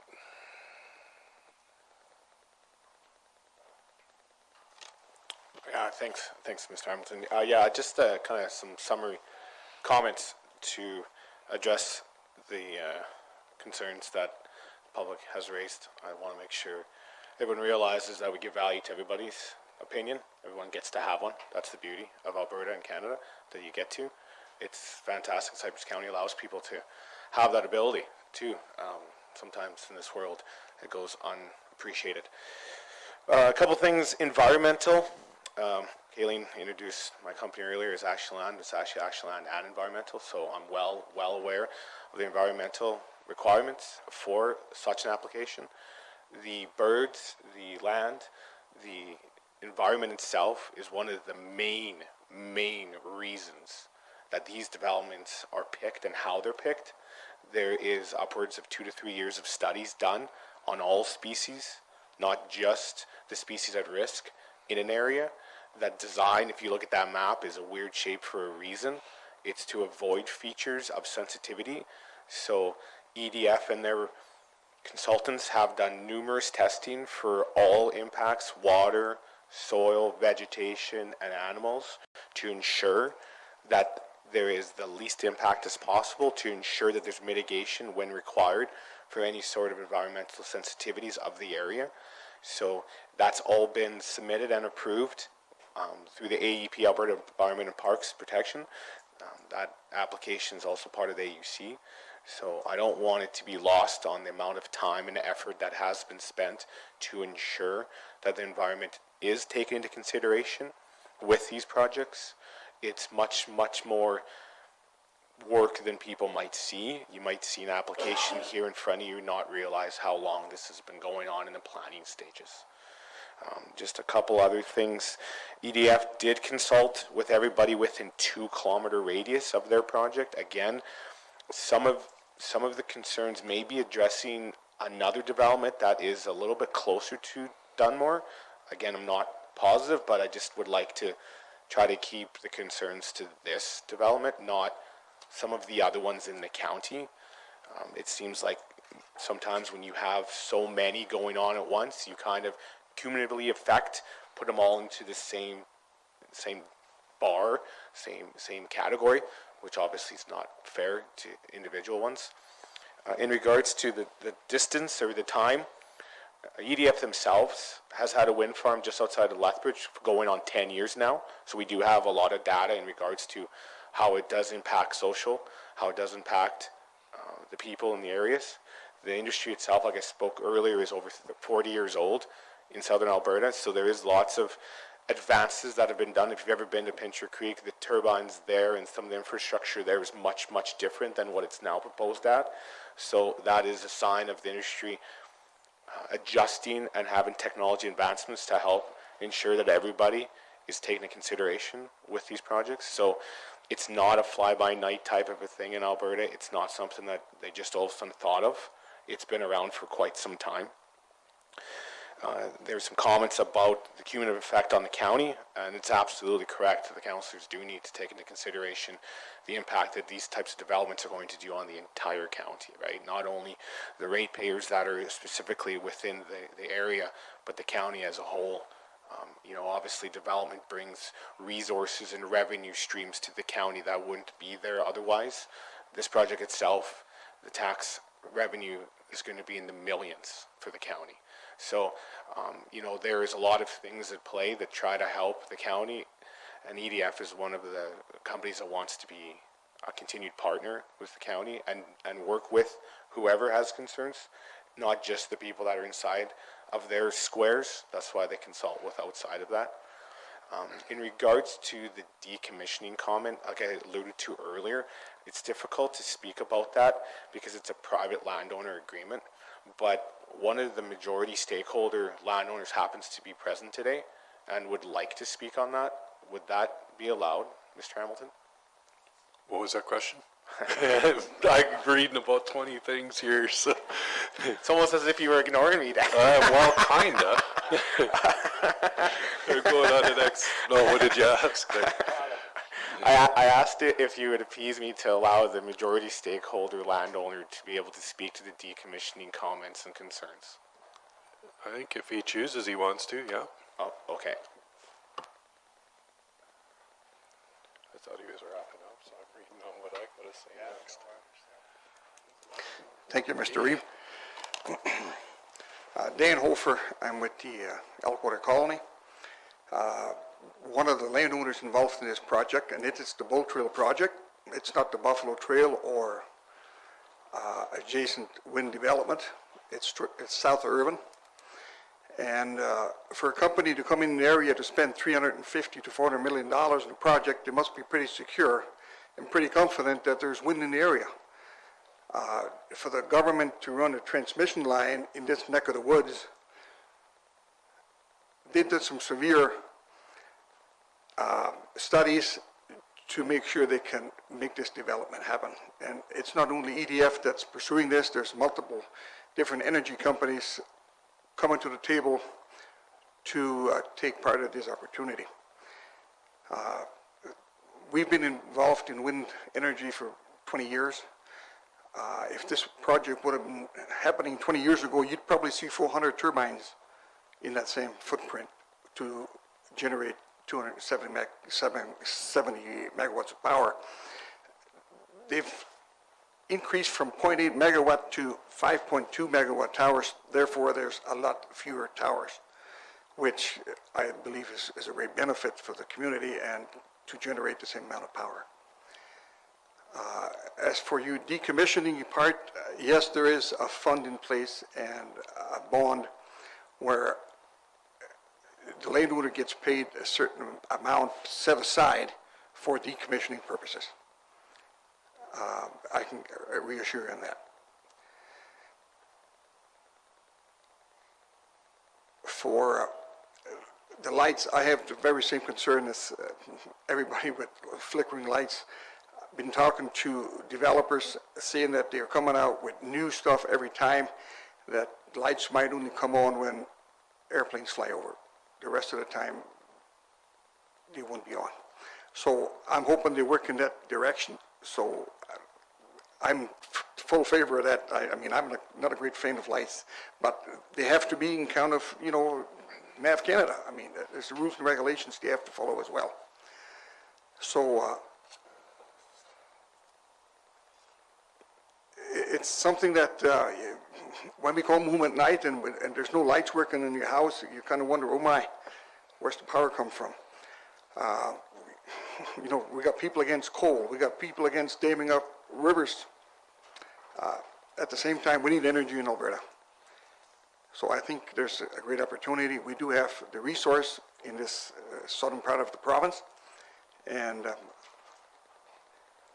I would like to see this project go ahead. Thank you. Great.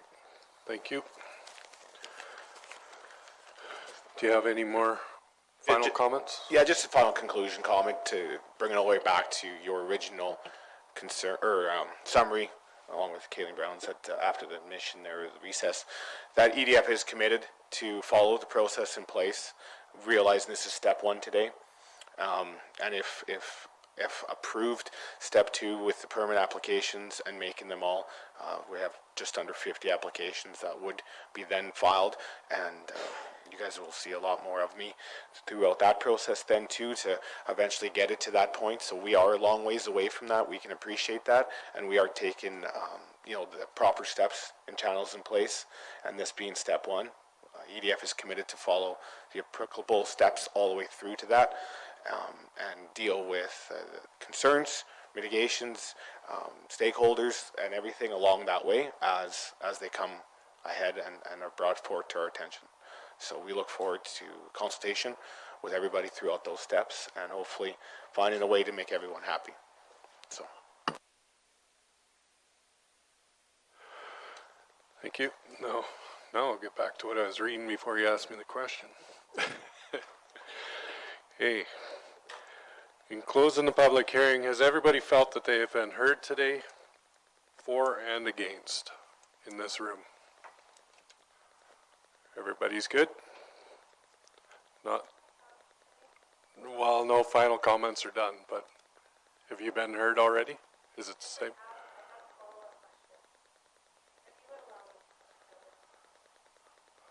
All right.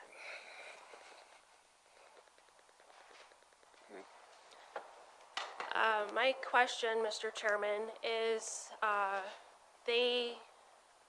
Jason and Dan had mentioned that the decommissioning bond was paid to the landowner.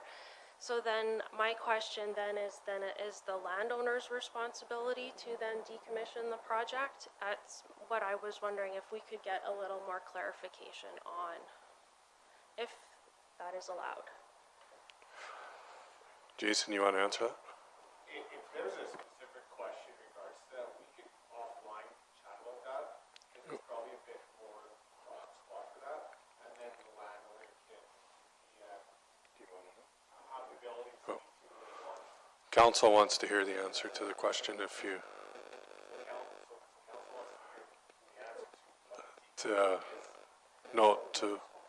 the responsibility again is on the developer, the owner of the project.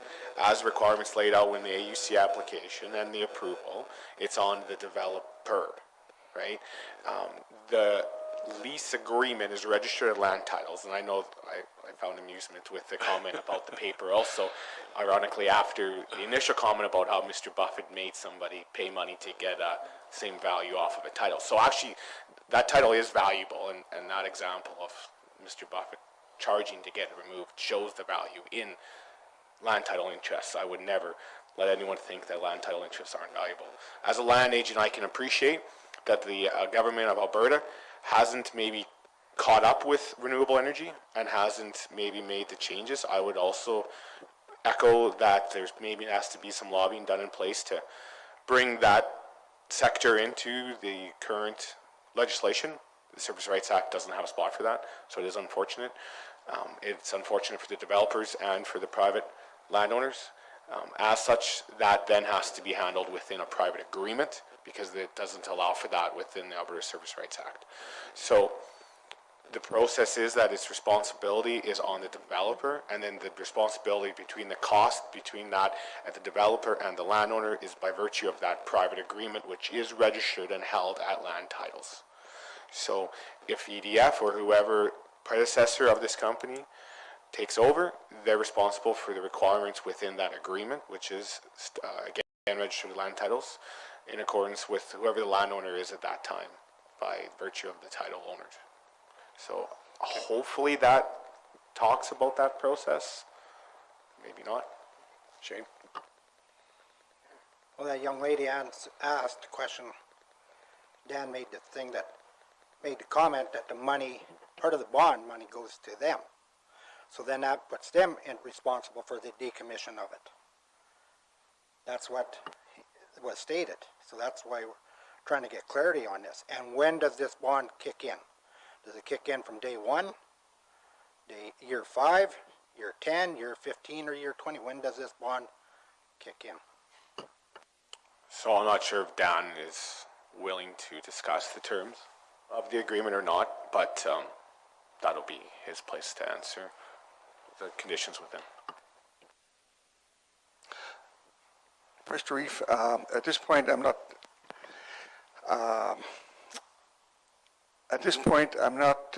quite sure. I want to discuss here before I consult with my legal counsel. So I'll leave it at that. Thank you. That's fair. It's your contract. So. Right, I guess I asked the simple question to Dan earlier because it seems like there's a real concern with the landowners at the break. If Dan felt like he as the landowner was covered off on this regard within the agreement that is in place, not the details of it, but if he felt that the developer has addressed this issue and addressed it adequately, that him as the landowner doesn't feel that he'll be liable for anything. So, I mean, I guess, Dan, did you want to maybe address that question itself? As the landowner, do you feel comfortable? We do feel comfortable that the developer is going to be responsible for decommissioning the project. Developer, not the landowner, the developer. And they have a process in place to take care of that. Okay.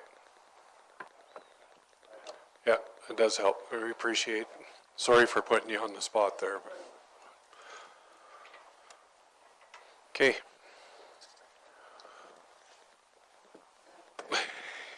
Don't look at me like that. You had your one question.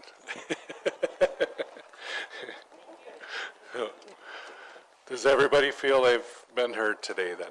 Everybody's had a chance to speak. With that, I'm going to close the public hearing. Thank you. All right, what time are we at? Is lunch here? Okay, we are going to break for lunch. No, breaking for lunch.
So, the minutes, everybody went through. Michelle's moving them. Any questions? Vote. No, she's got the.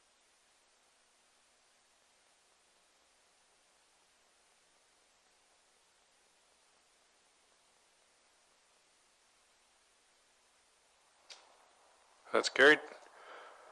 Delegation requests, 5.1. Les, do you want to read that? Thank you, Mr. Chairman. I think Councillor Kirby-White or Councillor Vossler could speak to this delegation request. I think it come out of the ICF meeting. Okay. So, Dustin? Okay, so the first delegation request from Dr. Tanish, or I'm not sure how to say it, I always screw it up, so I apologize to him for that. But that is to do with the coming out of the ICF, and I believe we had a little bit of conversation about it for that development he's looking to do south of the city. It would require an amendment to the IDP for it to happen. So I believe what he's doing is he wants to come forward and talk to us about that before he proceeds any further. Okay. So you are making a motion for it? Dustin's making a motion for delegation request for 5.1 is what I'll say. I can't say the name either. Dr. Tanish. Just as a supplementary on that is the ICF sent it back because they felt the best procedure would be that the hosting municipality would receive the initial presentation and then would bring it back to ICF following, basically whether they endorse it or don't or want to kind of follow it up. So that's the reason behind them coming here. Richard? So is this the same project where he was going to put 30 units into that smaller piece of land? Is that what's coming back? It may be. The way that it was pitched to the ICF was that I think it was 8 or 13, but that it was tied to a medical clinic, that doctors would have the ability to come in, have kind of a shared medical facility, and then have homes that had self-sustaining. Like there was a lot of kind of forward thinking, you know, not off the grid, but just zero, like low impact, sustainable. It was an interesting presentation. It was a little bit different than what I had seen in the past. I think the land location is similar. It's the fact that it was within the IDP. I think we shut down any conversation about it before, but when we had our ICF discussions, one of the councillors from the city did advocate for the fact that, you know, we should be letting some of these happen, which we reminded him gently that, you know, we usually don't because of the city saying no to IDP development. So that kind of spurred on the conversation at our last meeting, which led to the letter that we sent. So it was a high density, I would say a housing project that he had brought forward for that piece of land. And so now he's changed it over that it would be more of a medical thing. I guess we can listen to his proposal. Okay. That's what I was just going to say. We don't need to go guessing at it. Let's. Yeah, being as we heard it already, it is definitely worth listening to. That's why we kind of encouraged him to bring it back to council. Okay, any other questions on it? Michelle? Is this the same presentation other than changing it from housing to doctors that we heard before? Okay. Okay. All right, any other questions on it? Vote.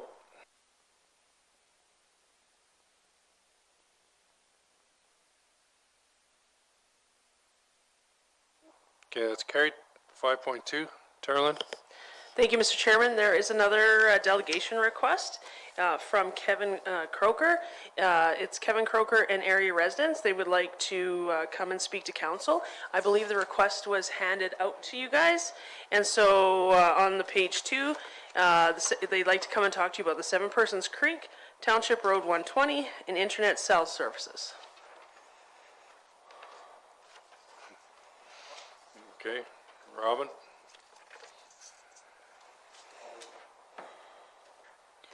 Any questions on it?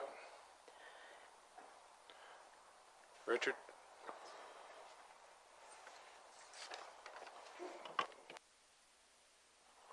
So, we discussed this a year and a half ago, something like that, maybe a little longer, because this is the 120, the dip in the 120, the flow of water and stuff, and Public Works had brought us prices for fixing up spillways, control gates, stuff like that. So this is basically the same conversation. So we're working with Alberta Transportation on that, because that's the area that AT has had. They were in control of that, and so we have funding for that, and also too, I know they're irritated by the delays, but it is a creek, and so there's a lot of Alberta environment regulation that we have to go through, so. Yeah, it's not ours, right? We don't have. It will be ours. It will be if we take it over. It will right? be ours, yeah. Okay. So we won't have any answers for them, but I guess we can listen to their frustration. Yeah, and an update, and also too, here, under Township Road 120, they're looking for a four-way stop. Okay. They're looking for a four-way stop and reduce through the dip and make the whole Township Road 120 a toll road. So that's under there as Sounds well. all right. Extend Boundary Road past Desert Bloom to Highway 3 to reduce traffic on 120, and bigger Jake brake signs. Okay. And so there's other things that they would like Sure. to. So if council approves this request, when we speak with him, there'll be one representative that speaks on their behalf, not all of them Right. coming, and so they would do their presentation.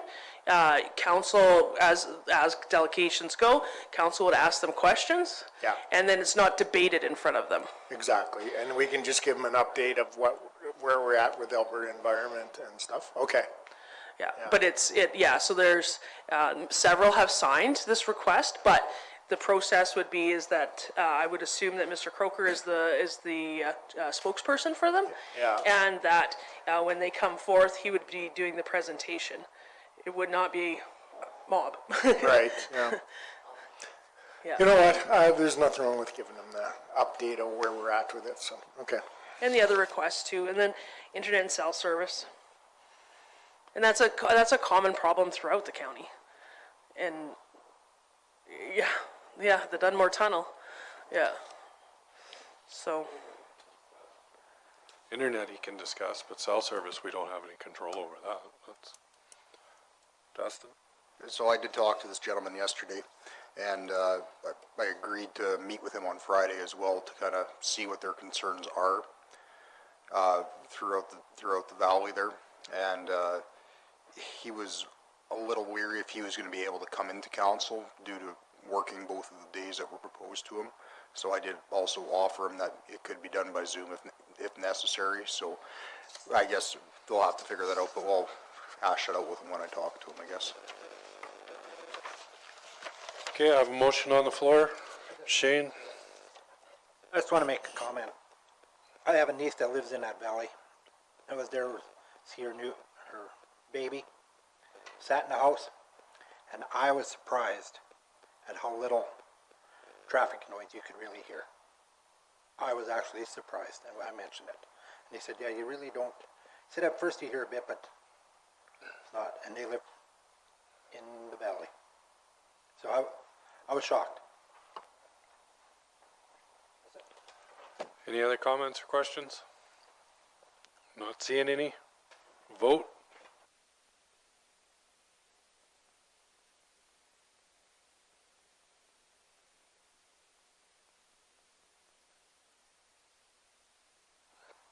That's carried 6.1. thank you, Mr. Chairman. Before you is bylaw 2022-06, land use amendment, second and third readings. The public hearing took place earlier. And the recommended motion, it's a two-part motion. Council to move second and third of bylaw 2022-06, and council direct administration to redesignate the official hamlet of Dunmore Boundary as part of the land use adoption process to include the lands contained within the west half of 6-12-4 west of the 4th. Thank you. Lloyd, you're moving second. Any questions or comments? Shane? About my concerns about moving Highway 1, will that be addressed? Because that is, I'm just going back to Stony Trail, where they looked forward. When they did the Stony Trail bypass in Calgary, they didn't have to buy no land, because they couldn't build. With more and more traffic coming onto that intersection, there's going to come to a point where they'll want to do something. The cheapest route is moving that highway. So I just want to make sure that if we move it, we do not have to move any structures. And that's something we got to look at, think down the road, not as if it may happen tomorrow. But all it'll take is one serious accident there and transportation will jump all over it. And that's all it's going to take. And hopefully it's not an accident, that we do it beforehand. But that's my concern. Robin? I'm 100% on board with Shane on that. And I think that we all remember 5 years ago that young 9-year-old girl was killed at that intersection leading up to the last election. And then I believe that a couple months ago there was another pretty serious accident at that location. Historically it's been a bad spot. And so I certainly hope that from a planning perspective that we take that into consideration. And then just from a clarity point, Carolyn, and I think you said it when you were giving the introduction, but it's the entire parcel, correct? All the way down to the 120, right? That is being proposed as being a part of that, Kayleen? Or is it just the parcel that they're looking at doing the 23 lots right now? So from there all the way down to there. Yeah, that works for me. Okay, awesome, thank you. Any other questions? Richard? Thanks for putting up that other drawing. It shows where the new number 1 someday will take off. And I couldn't remember how close it was going to be to this property, but it looks like it's 2 miles down the road. Great place to have it on the other side of the way scale. The truckers will love that someday. But yeah, lots of room there.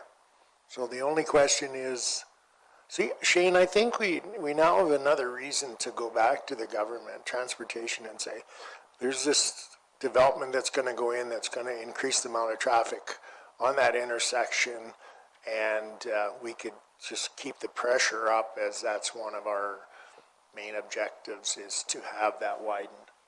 So, but UFA has just given us a little more ammunition, I think. Keith? Yeah, could you just clarify for me the water and stuff? What's the plan for going ahead to service that from, or is there a plan to service all that from Dunmore?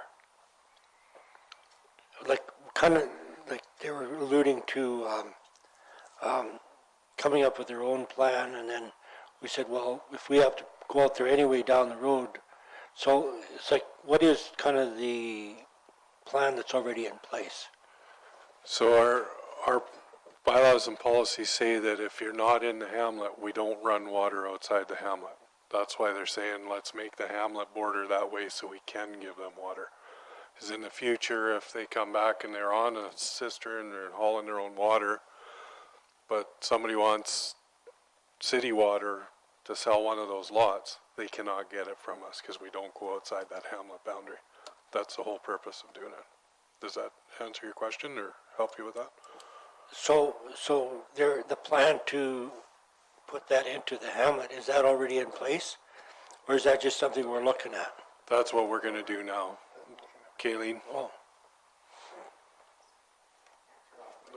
Oh, sorry.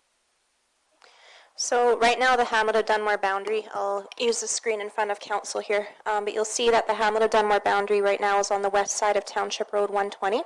So what the two-part motion proposes is that council would also pass a motion that through the land use bylaw amendments, that the Hamlet of Dunmore boundary would be extended and go perpendicular to this property boundary and then square off on the south side.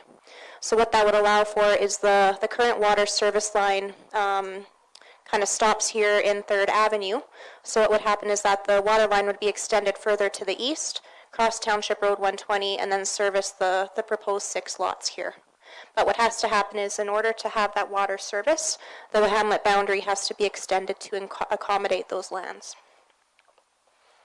And it's also through the tri-area IDP as well. So under the Dunmore Urban Services area of the IDP, it says that as the hamlet of Dunmore is proposed to be expanded, that we will accommodate those lands into the hamlet boundary. So that's also the reason for the recommendation.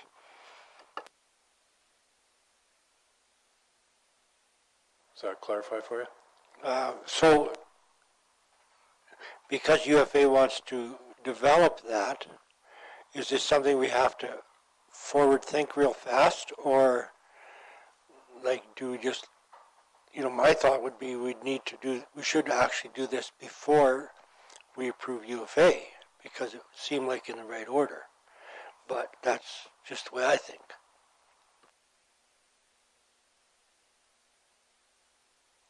That's actually what we're doing, Keith. That's why it's the two-part motion. Originally, them setting up there would have been putting the cart before the horse. The fact that it's in this motion as a second part of expanding that boundary, we're just kind of doing them both at one time right now. And by doing so, we also have the ability to recoup some of that through the levies. And if we didn't do that, then all of a sudden it complicates things immensely. And then we're starting clean from the very beginning and doing it the right way. Jeffrey? Thank you. I just make 2 real quick comments. One is one of the requirements which addresses, the Councillor Hawk's concerns, which is access and transportation. That all has to be addressed through the traffic impact assessment, and that'll determine what the developer is responsible to do at their cost for any upgrades to access into that point, or even merge lanes onto the Trans-Canada Highway, or whatever the case may be. Actually, I have 3 points. Second point is as far as whether or not, Councillor Ritz's comment about determining how the serviceability of this property from the water standpoint from the county, whether that should be done up front.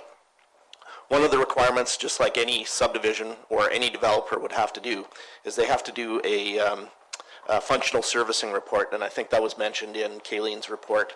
And the functional service report basically identifies servicing of all aspects. So that would basically determine, what is the water needs for that area, what is the appropriate sizing of the water lines, all that kind of stuff.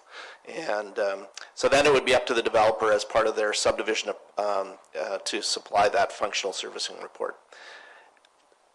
Even if they don't go ahead with developing, let's say, geez, you know what, the costs are just too astronomical. I don't see any harm in still extending the hamlet boundary the way that planning is proposing, because it conforms with the Dunmore Master Area Structure Plan, it conforms with the Gasoline Alley Area Structure Plan, and we anticipate or think, into the future that this area eventually will be developed in some way, shape, or form, whether it's commercial and industrial closer to Highway 1, or whether it's residential, further to the south. So I don't see the harm in making the hamlet boundary adjustment. And then I guess the third thing is in concern of the offsite levies. Certainly for Dunmore, the current levy is $50,000 per hectare, and in reality, at the time when that offsite levy was calculated, it could have been 3 times as much, basically more like $150,000 per hectare. So the fact that there are offsite levy fees to be collected, again, it's for the purpose of allowing for future development to happen, for providing the infrastructure that's needed for, like Kayleen said, water, someday maybe sanitary sewer, stormwater collection, roads and transportation, those types of things. But keeping in mind that the offsite levy is considerably less than what we could be charging, and but you still have to be able to account for future recovery of costs to allow development to happen in the future. So those are my 3 comments.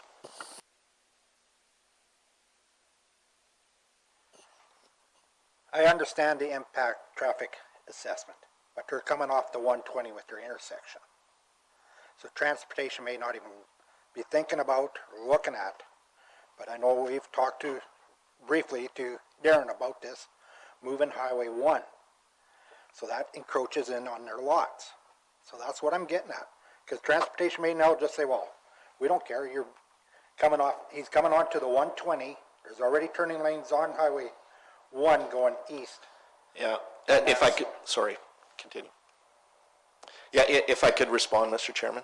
I know that when Western Tractor, with their development, getting access coming off of Township Road 120, Alberta Transportation required that they had to provide a traffic impact assessment, even though they were, half a mile from the Highway 3 intersection. So I know for a fact in 2008, when Chima Management had made an application for a truck stop at pretty much the same location except on the west side of Township Road 120, that traffic impact assessments were required at that time. So I don't imagine, and it was the same thing, they were accessing from Township Road 120. And as part of that traffic impact assessment, it was also to address not only access coming off of Township Road 120, but also any improvements that were needed for gaining access at the Highway 41 intersection. And that was one, not the only reason, but it was one of the reasons why that development probably maybe never went forward, because of the costs of having to do those upgrades. I understand all that. I'm getting to the point, are we going to make sure that if we move that highway, that there will not be any structures in our way? Because there's going to be a time when we need that there, and that I know what the impact studies and all that, but will it be identified? That's my concern. Through the chair, I appreciate those comments. Those are, we've always talked about when we do subdivision to make sure that we don't have impacts on infrastructure. And through the planning department, they can clarify this, that when you do a subdivision of this nature, you have to give a certain value, or in money or in land. And so if that's the wish of council, they could look at increasing that buffer along the number 1 to ensure that you have that land for availability. So you can take that in lieu of land or cash. So that might solve some of your questions. You increase that buffer on the Trans-Canada. I understand all that, but let's say they build there and all of a sudden they sell that lot and the guy puts up a big shop. Now we want to move the highway, now the shop's in the way.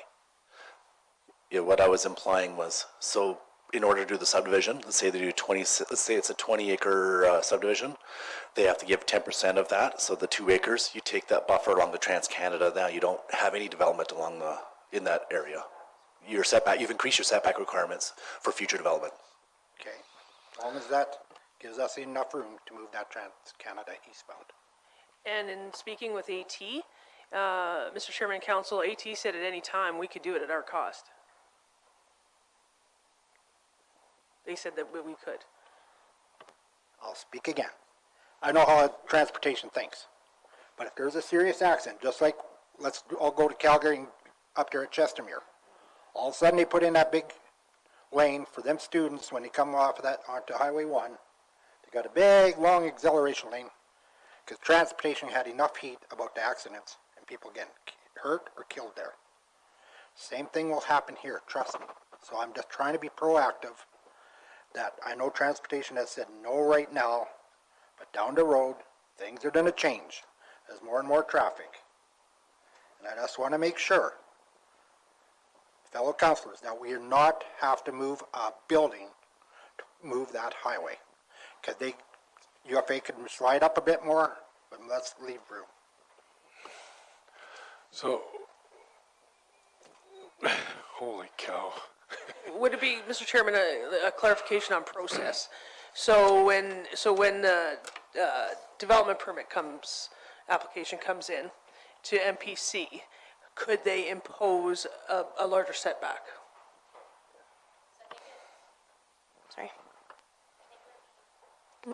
Sorry. I think it would be best addressed as part of the subdivision application in terms of when they're actually creating the alignment and the plotting of the lots. So you don't want to get into a situation where the lot is then undersized, we increase the setback, and now they don't have a proper area that they can actually develop on. So what Jeffrey and I were just chatting is, once they get to the subdivision approval stage, they'll have to, of course, complete the TIA, Traffic Impact Assessment, has to be accepted by Alberta Transportation as well as by the county.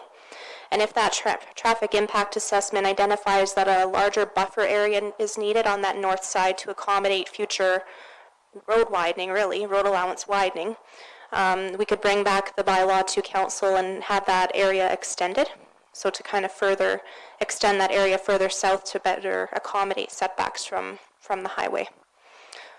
That would be all kind of pending the outcome of the traffic impact assessment, what the recommendations are that come out of there and what's acceptable to Alberta Transportation. That's the unknown at this point. I think they've been in preliminary conversations with Transport, but I'm not too sure how far along they are in their assessment at this point. Yeah, thank you. I think the good news here is that UFA owns the rest of the remnant part of the property. So that means if the traffic impact assessment determines that more land is needed, which is what Councillor Hawk is referring to accommodate the upgrades and the improvements, then it's just a matter of UFA coming back with an amendment to their parcel boundary and their size to accommodate the future upgrades that are needed. So the good part is that UFA owns the rest of the land. So it just might mean another application just to further adjust the parcel boundaries to accommodate that. Richard? I think what Shane's looking for is that there's something in writing from this council that says that we will be pursuing a widening of that intersection so that there is room for semi-trailers to sit in between eastbound, westbound lanes.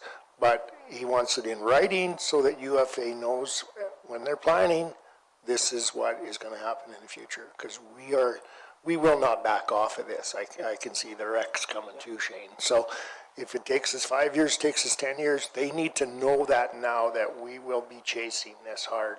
So, but it has to be in writing. Robin? So just to echo what Carolyn said, so right now we're discussing this. We've got a two-part motion.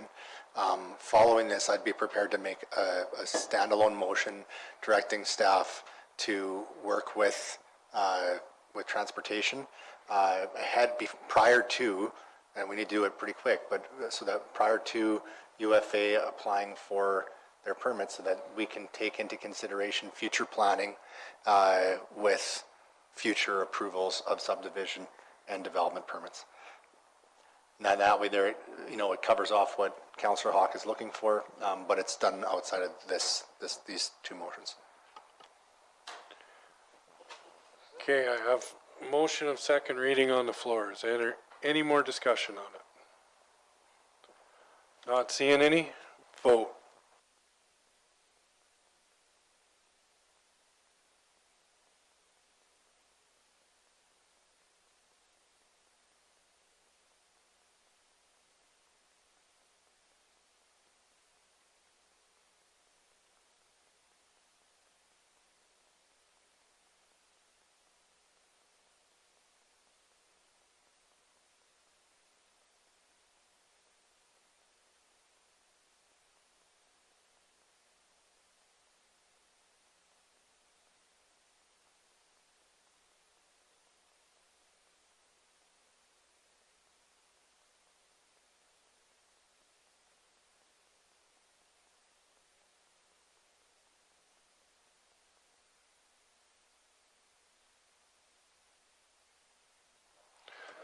That's carried. Somebody want to move third? Robin's moving third. Vote.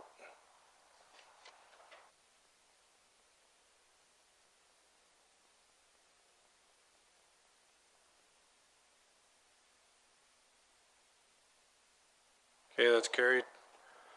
The second part of that. Oh, I lost it. Kayleen, what was that second one? So, the hamlet. direct administration to redesignate the official hamlet of Dunmore boundary? That one? That's the one. Thank you. You're welcome. It's on page 3. Dustin's moving it. Any questions or comments? Not seeing any. Vote.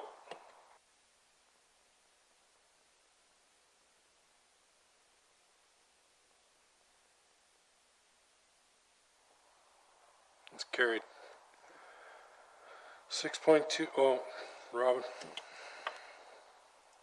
So then as a separate motion, the council direct administration to reach out to Alberta Transportation regarding the 41 and Highway 1 intersection and future expansion or upgrades required, and to communicate that back to council in consideration of future UFA. Like, you can clean it up, Leslie, but that's the idea, right? Prior to have that done prior to, yes, yeah, consideration, setbacks and consideration of expansion on the highway prior to UFA applying for subdivision and permits. Richard? Question is transportation going to throw it back in our hands, or do they actually do the design, or are they going to tell us to hire an engineering company to figure it out? And the reason I'm asking, because it's going to affect us on the west side. They'll need land on our side. They'll need land on their side. We definitely want it before we do any development on our side. So I struggle with the way transportation works. It could be 3 or 4 years down the road. So am I wrong in thinking that we might as well just hire an engineer to go and design that intersection to fit what we want to see? So we know how much land we need, so UFA knows and Cypress County knows how much we need.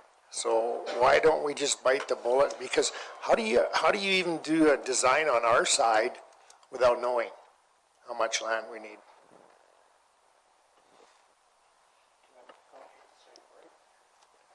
So, Mr. Chairman, Council, so upcoming is the conceptual design. That'll be part of the process for our side. So working on that. Also, too, a couple meetings ago, there was the response from AT in regards to that intersection. And the response was, if Cypress County wants to do that, like get an engineer and figure it all out, you're more than welcome. So the challenge is that the conceptual design people don't know that we want that intersection developed in the future to allow for a transport truck to sit in the center or two. Yes, they will. It's ours. So they've been told? So In we haven't writing? chosen anyone yet. That's today. Oh, That's what we're. okay. So that will be part of the process. But that will be That'll part be of the, part of the process. and part of the conversation. Okay. Part of the conversation. Yeah. Because also too, extending Third Ave. That's part of it as well. Okay, I guess I'm frustrated with the time schedule that it might take with Alberta Transportation, and I'm saying we should bite the bullet and get it done because it's going to affect us big time. Is this a discussion topic for November with AT?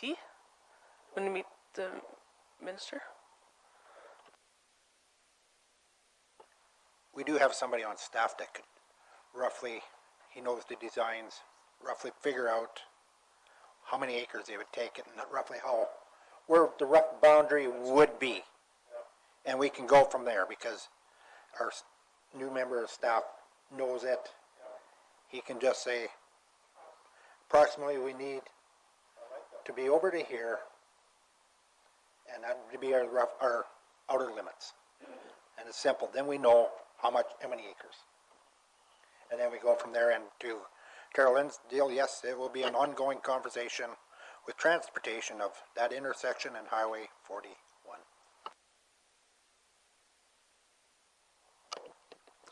Thank you, through the chair.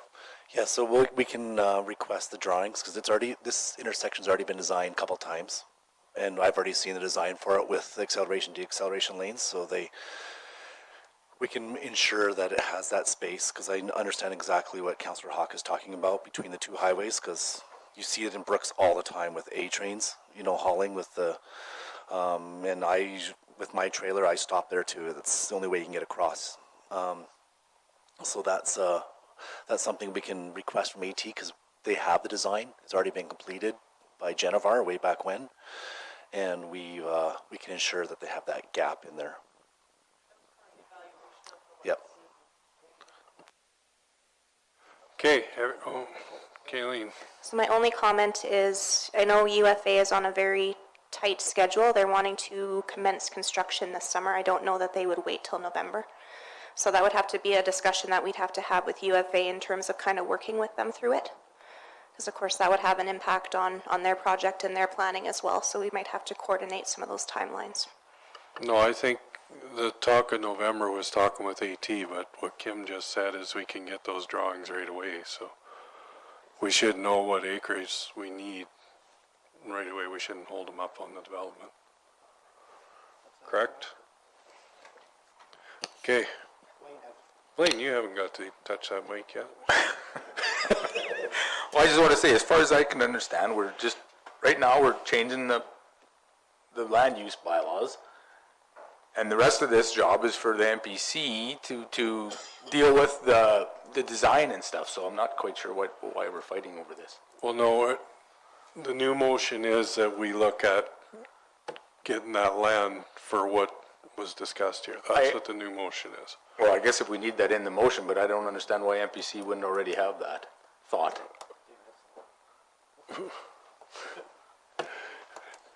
It's, just to verify on that, it's so that when UFA starts to do this in their design, they recognize that they have to hold back that much land for the possible road development. I understand that, but that's why I think that it's the job of the planning or the MPC to make sure that those are addressed. Or do we have to instruct them on everything? Well, he's right.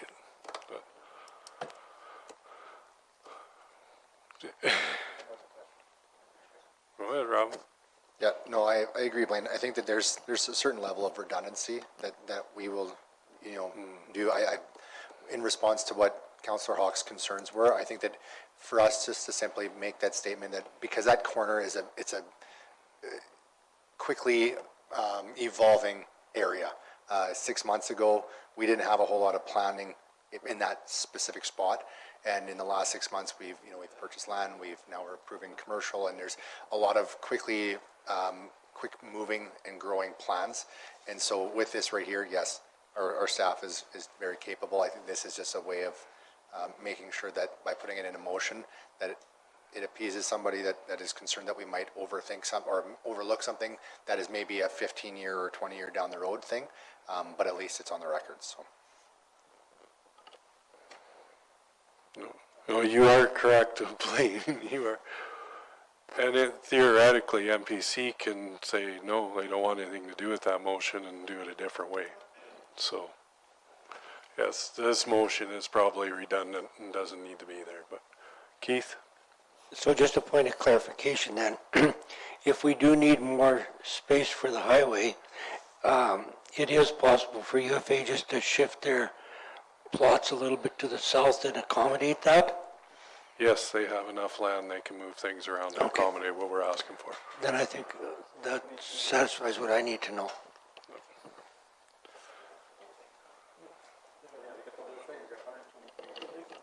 Yeah. Okay. That's what our job is on MPC. We know, we've heard it 200 times.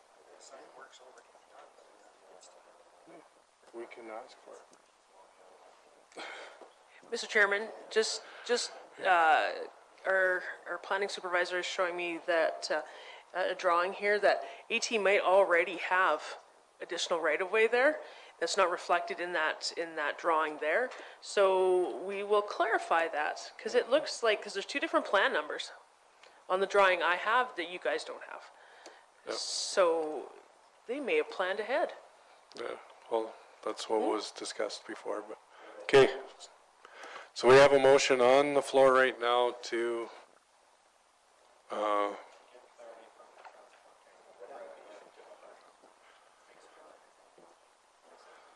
okay, everybody knows what it is? Okay. Vote.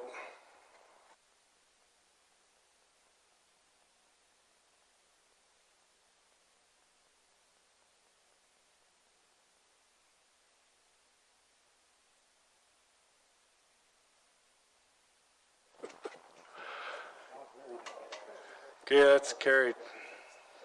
6.2, Carolyn. Thank you, Mr. Chairman. Bylaw 2022-07, wind overlay, second and third readings. Before you on page 11 is the background for the on this request for decision. The recommended motion is that council move second and third readings of bylaw 2022-07. The public hearing was held earlier.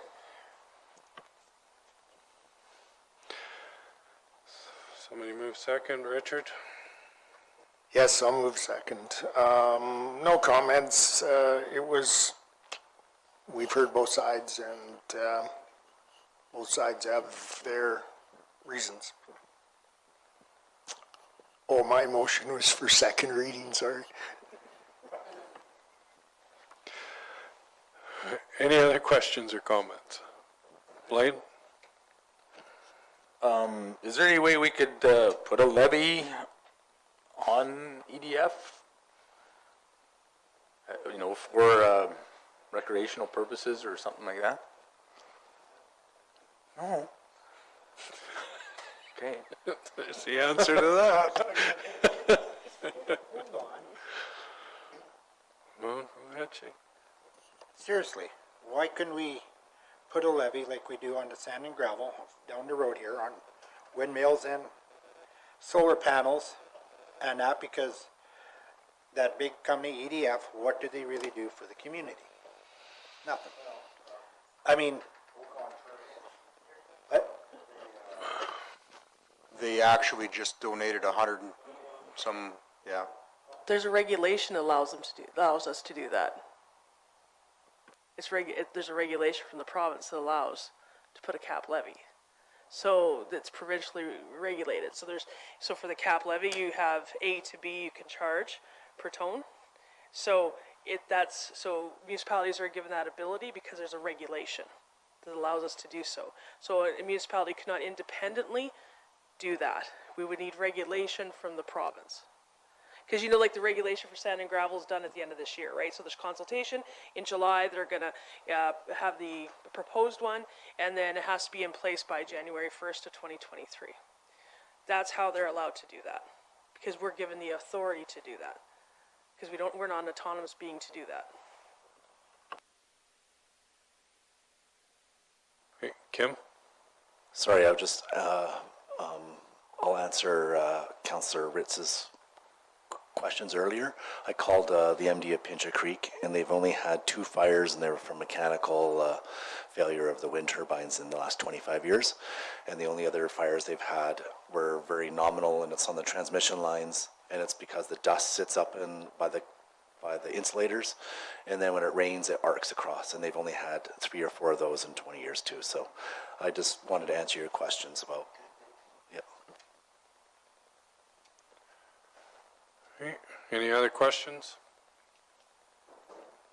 Have the motion on the floor for second.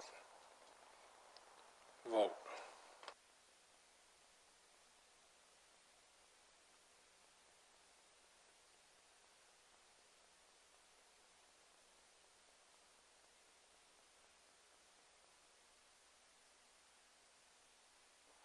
That's carried. Third reading. Blaine? Vote.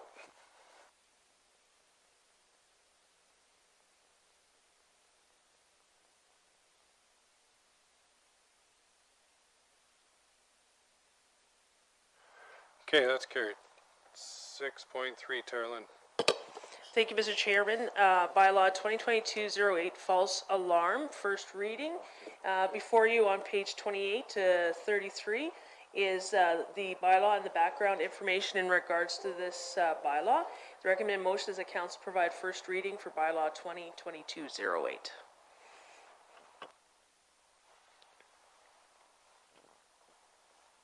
Richards, moving first reading. Any questions? Vote.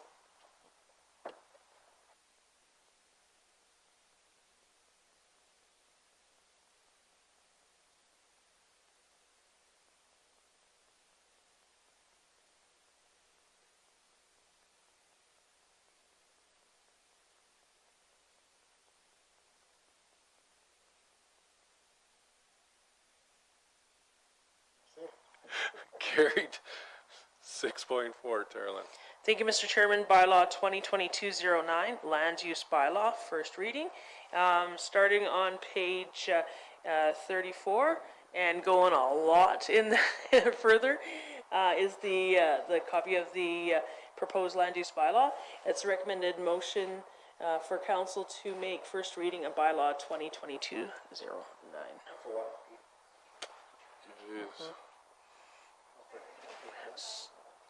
So the public hearing will follow, Mr. Chairman. Okay, motion for first. Michelle? Michelle? Sorry, Lloyd. You get the next one. There you go. Okay, vote.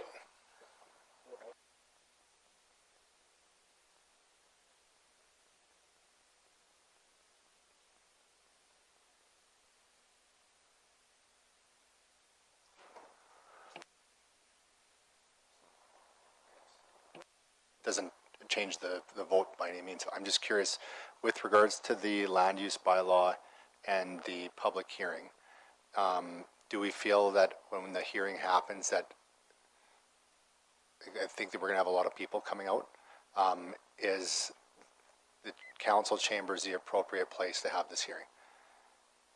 Would it potentially be worthwhile having it at the high school or something like that? There's gonna be a lot of people showing up for it, and I'm just wanting to be prepared for that. Mr. Chairman and Council, I believe that's a very valid comment, in particular today when we saw how full it was and we really didn't have that many people. So that's, yes, off-site, if Council wishes, that certainly can be facilitated. So do we do that just for that public hearing and then come back for the rest, or do we do it separate? Just that public hearing for the LBU and then, so prior or before the council meeting? Are we gonna set a half a day for that or a full day for that, just that public hearing?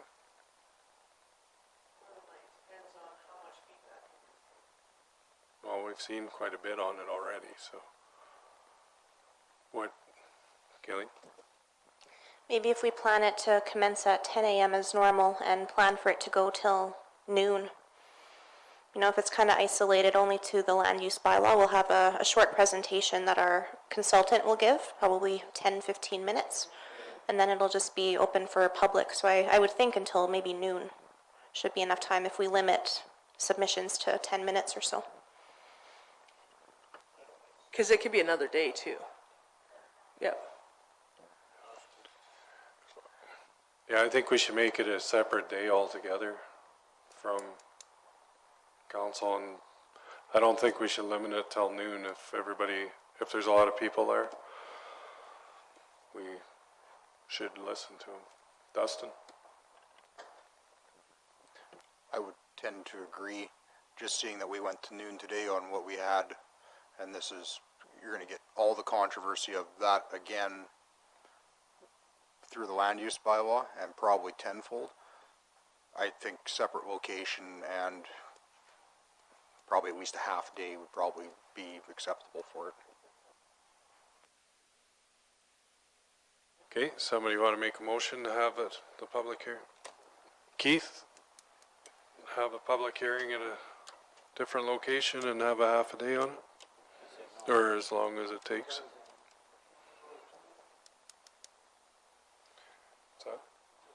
Well, as long as it takes. As long as it takes.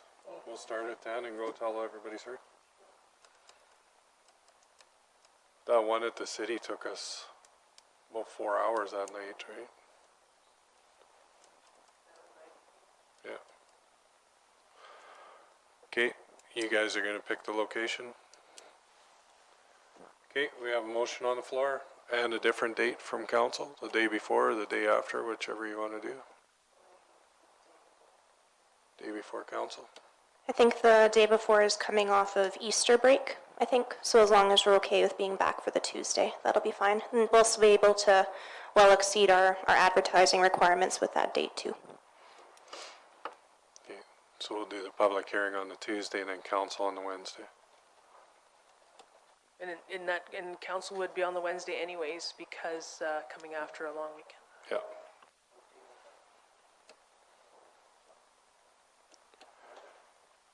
April. Okay, any more questions on it?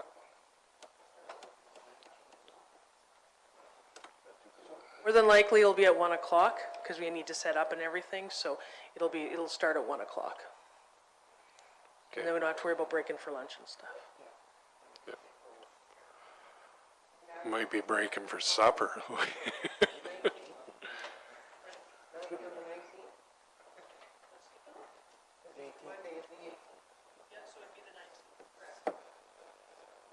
don't know if I booked that day. I got something already.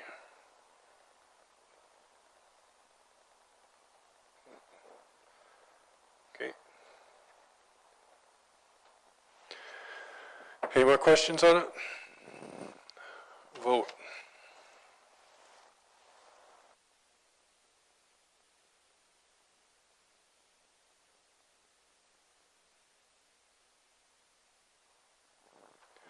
Carried. 7.1, Tarlin.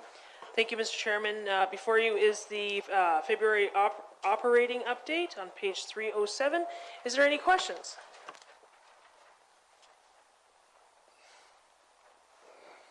You're moving it? I'm moving it. And you got the floor. I got some questions. CP, how can we pay, just enlighten me on the CP crossings that we pay $1,400 or $2,100 a month? We pay for Just all for- of them. Just, Yeah. really? Always have, yeah. Okay. Okay,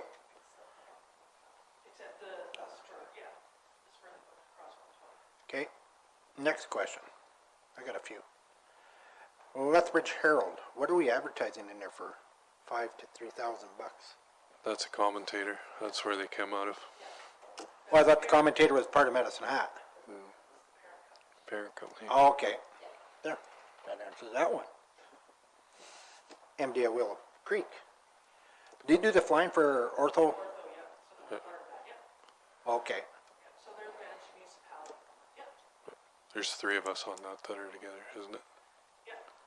Okay, no other. Okay. Next one.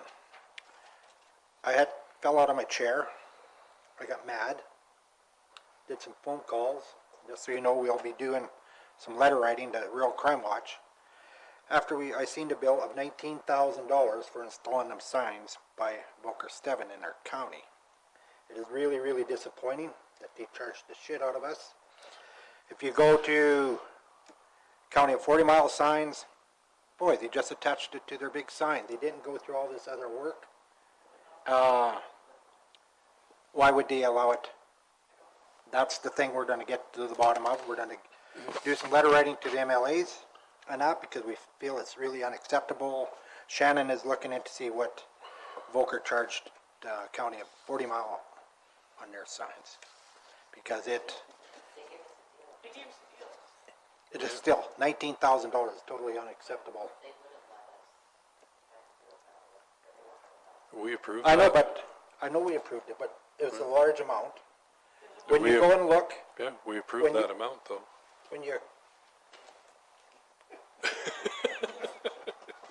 But why, when you go into 40 Mile, could you just attach it in the signs if we couldn't?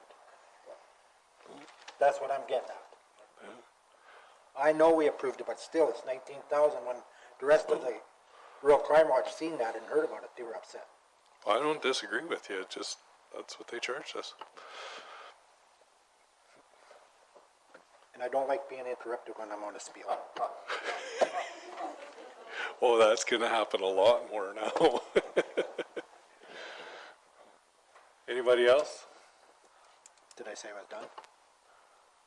I said you're done. We'll take care of that. And there was a question about taxi. today, and it's an awesome question, and so some might not be aware that we have a service to our ratepayers that are vulnerable, that we go and get them for doctor's appointments, groceries, that sort of thing. It's been utilized for at least a decade now. So if you see that, we're not taking a taxi around the county. Pardon? Oops, sorry. Maybe somebody was getting one from Ralph's or something like that. No. So that was a really good question someone asked earlier, so I just wanted to share that. Any other questions? Not seeing any. Shane made the motion to accept that. Vote.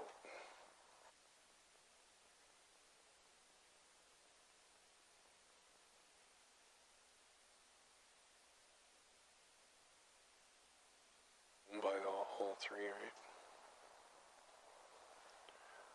It's carried. Are you done being grumpy yet, Shane? Jeez.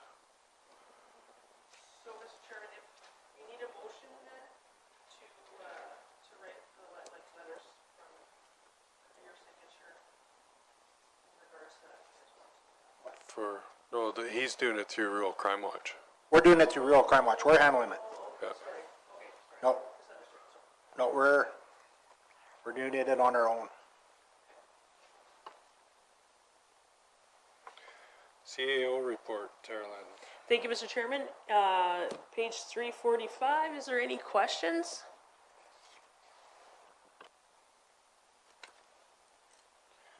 Shane.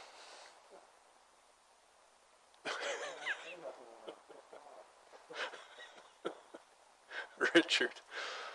I'll make the motion to accept. I appreciate all the information that's in there for us.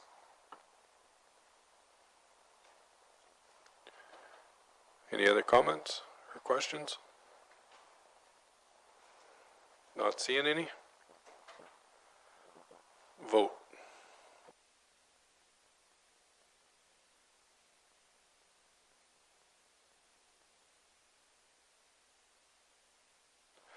That's carried. Reeve and Council report. Start with you, Blaine. Well, nothing too exciting. Attended the strategic planning meetings that we had on the March 3rd and 4th. Were actually very, very good, and I really enjoyed that. We had a ASB meeting on the 10th, discussed some of the equipment rental rates, and that's about it. Keith. Just went to the strategic planning, enjoyed that, and went to RMA in Edmonton.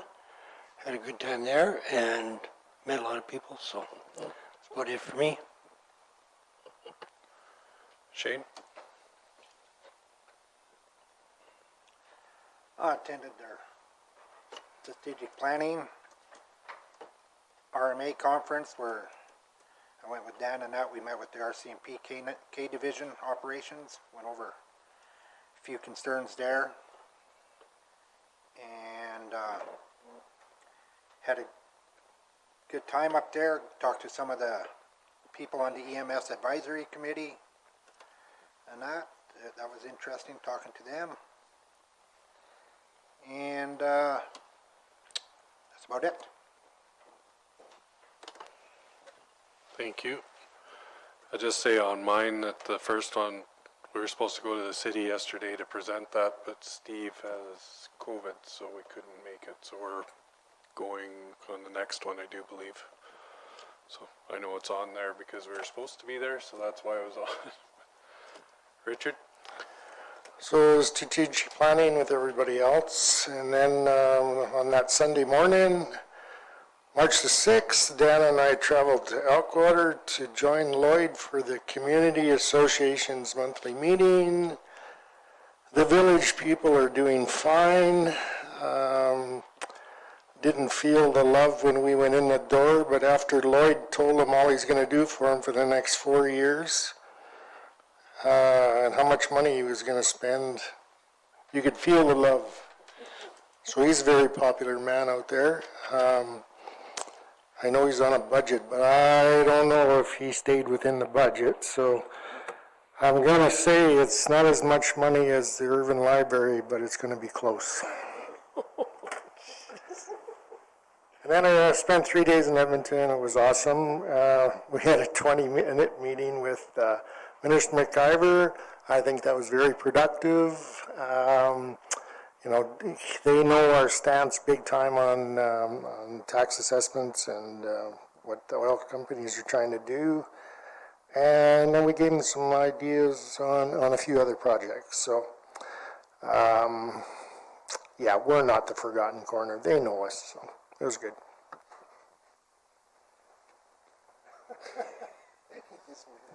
That was good. That was really good. Besides going to the regular meetings, Richard and Dan both came and we sat down with the Elkhorn Community Association, went over all the taxes and explained everything to them, explained what their budget was going to be. Peter was there. It was good. We had a brief conversation. Dan and Richard talked to him more than I did.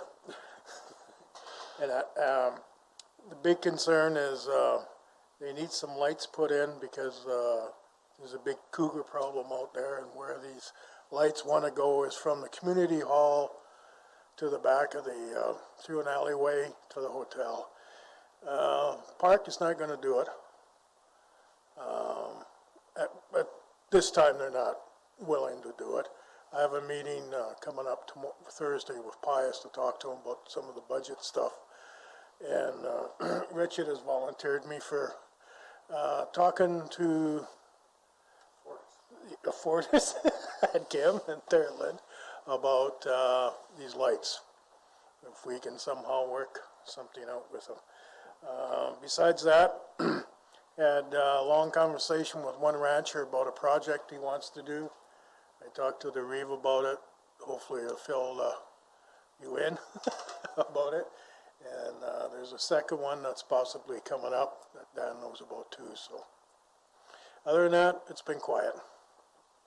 Thank you, Richard. No, it's too late. Go ahead. We also had a chance to be introduced to the lady conservation officer that's in charge out there, and we learned a lot of information. Melissa Lee. And we spent probably another hour after the meeting in conversation with her, so we both understand our roles and her role. And so that was a very productive meeting.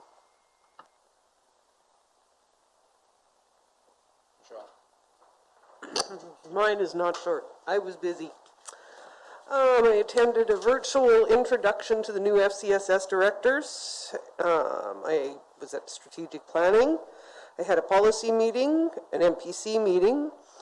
I was at a FCSS directors meeting at West Ed, and it was the first in-person meeting that I've been to in 2 years for FCSS AA, and it was great to meet all the new ones and see some of the usual ones as well. The next day I had an FCSS AA board meeting, and some of the highlights of that meeting were they have 5 million volunteer hours in the past year, which I thought was just amazing. The Communications Committee is in the process of doing a rebranding, and they're hoping to do a soft launch at the spring meetings and do a full unveiling at the conference. Alberta Supports offices will be reopening as of April 1st. They have been still closed due to COVID and whatever, and now they could have opened a month ago, but it was something to do with the unions, so they'll be opening on April 1st. There is an issue that's been noticed with the the community programs and the government programs. The community programs are saying to patrons who are using them that they need to access the government programs first, and the government programs are telling these patrons that they have to access all the community programs first before they qualify for the government. So that's, Karen Warnko is checking into that. She also said that the new reporting program is up and running, and she wants everyone to know that in order to access the new program, you have to set up a Maddie B account, and there are several training opportunities available for those that need assistance using the new program. And all reporting has to be submitted by April 30th because this is the last year of funding, or the funding cycle, and they want all the reports in so they can make sure that the next one is going to be just as fair. On the 13th, I attended the course council's role in service delivery on the 13th and 14th, and I sat at a table with 4 different counties at it, and it was just interesting to learn how their municipalities deliver the same services to their ratepayers. The RMA started that afternoon. We had ministerial forums, and there's some confusion that arose from the ministerial forum about changes to the housing management bodies, that they have to go to a competency-based board, and there was like a lot of discussion about that. And so Dan and Tara Lynn and I called Irene Martin Lindsay.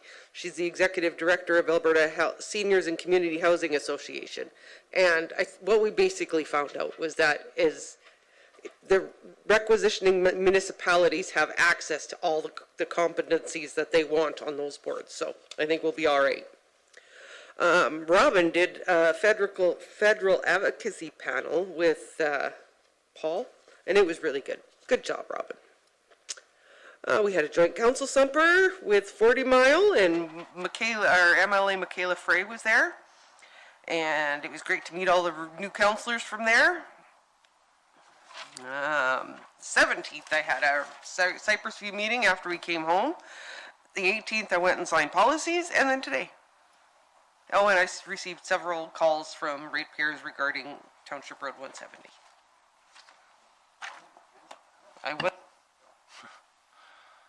Dustin? I can't trump that.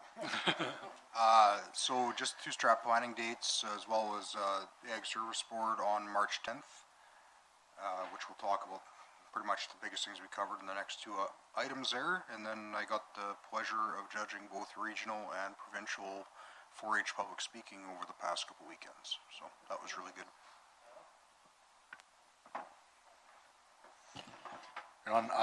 Yeah, busy last couple weeks. We had our strat planning, which everybody was at, which I thoroughly enjoyed. Actually, I think that was probably one of the better strat plannings that I've been a part of, and I think that it was probably the best team building exercise that we've gone through as well. So we should definitely find opportunities to do more events like that. I thoroughly enjoyed that and took a lot away from that. In addition to that, had a couple meetings with CWA on Wednesday. Prior to RMA, I chaired a meeting on behalf of RMA with the Federal Minister for Rural Economic Development, Goody Hutchings.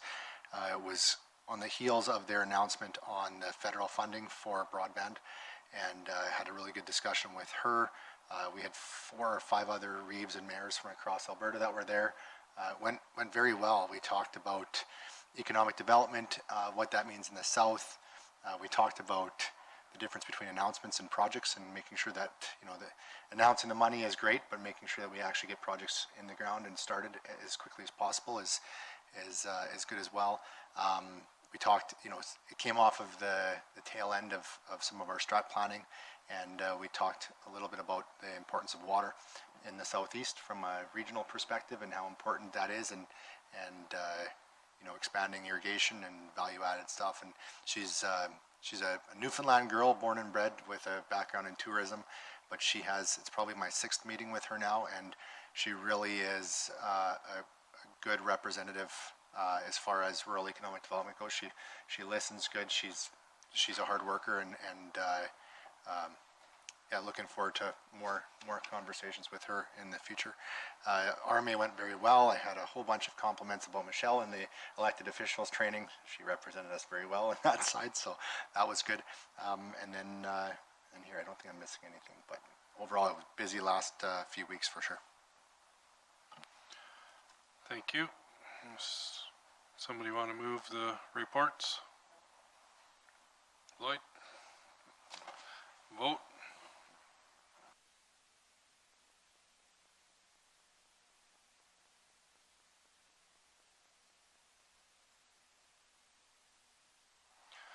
Those are carried. 10.1, Terlin. Thank you, Mr. Chairman. The 2021 ASB Annual Report. I believe we have Lisa and Brayden coming up. Do you want to come up? So every year, the Agricultural Service Board presents to Council the overview of programs and services, and this is part of the ASB grant application as well. That this is one of the checks that has to happen. And yeah, is there, Jeffrey, anything to add? Okay, hi, thank you. Okay, so this is our 2021 year in review. Throughout the province, the Agricultural Service Boards are responsible for administering and enforcing the Agricultural Service Board Act, the Agricultural Pests Act, the Soil Conservation Act, and the Weed Control Act. Cypress County's ASB also strives to provide the ratepayers of this county with proactive agricultural and environmental services and programs not generally available anywhere else. As part of the ASB grant application process, the ASB must develop a 5-year strategic business plan outlining their objectives and goals for the upcoming years. This document provides the staff with, a document to establish priorities, to assist in the evaluation of programs and services. So last year, I just laid this out for everybody to see. The ASB grant agreement includes 3 portions for us. So the legislative activities, we get $123,907. Resource management activities, which is environmental programs, we get $20,000 for that, and the rat and rabies control, we get $13,000. For bed and shore biocontrol projects, so leafy spurge beetle releases, we get $8,000 from Alberta Environment and Parks. The federal government, for their summer employment program, we had $63,000. $100, and Clean Farms we had $264 for being part of that pilot project. So our goal to enforce the Weed Control Act, we had 8 seasonal staff and 2 full-time staff appointed as weed inspectors. We inspected 1 permanent seed cleaning plant and 3 mobile seed cleaning plants in the county. We inspected and destroyed prohibited noxious weeds at 167 known sites, with 22 of those being new sites. Sites are considered a quarter section with weeds. We inspected and controlled noxious weeds at 219 sites, with 66 of those being new sites. Many hours were spent hand pulling and digging certain weeds. Baby's breath and scentless chamomile are 2 big ones that we do that with. Weed inspectors map and all locations of regulated weeds. Mapping enables staff to evaluate success of control efforts more effectively. Biocontrol releases, we had 15 sites for leafy spurge last year, mostly along the South Saskatchewan River. 819 kilometers or 983 hectares of county ditch was inspected, and 61 hectares required weed control. And we did 31 hectares of provincial highways for weed control as well. So this is a map of the spray data that was collected on the units that can map weeds spraying. So what isn't reflected in here is all the roads and areas that we dig and pull weeds.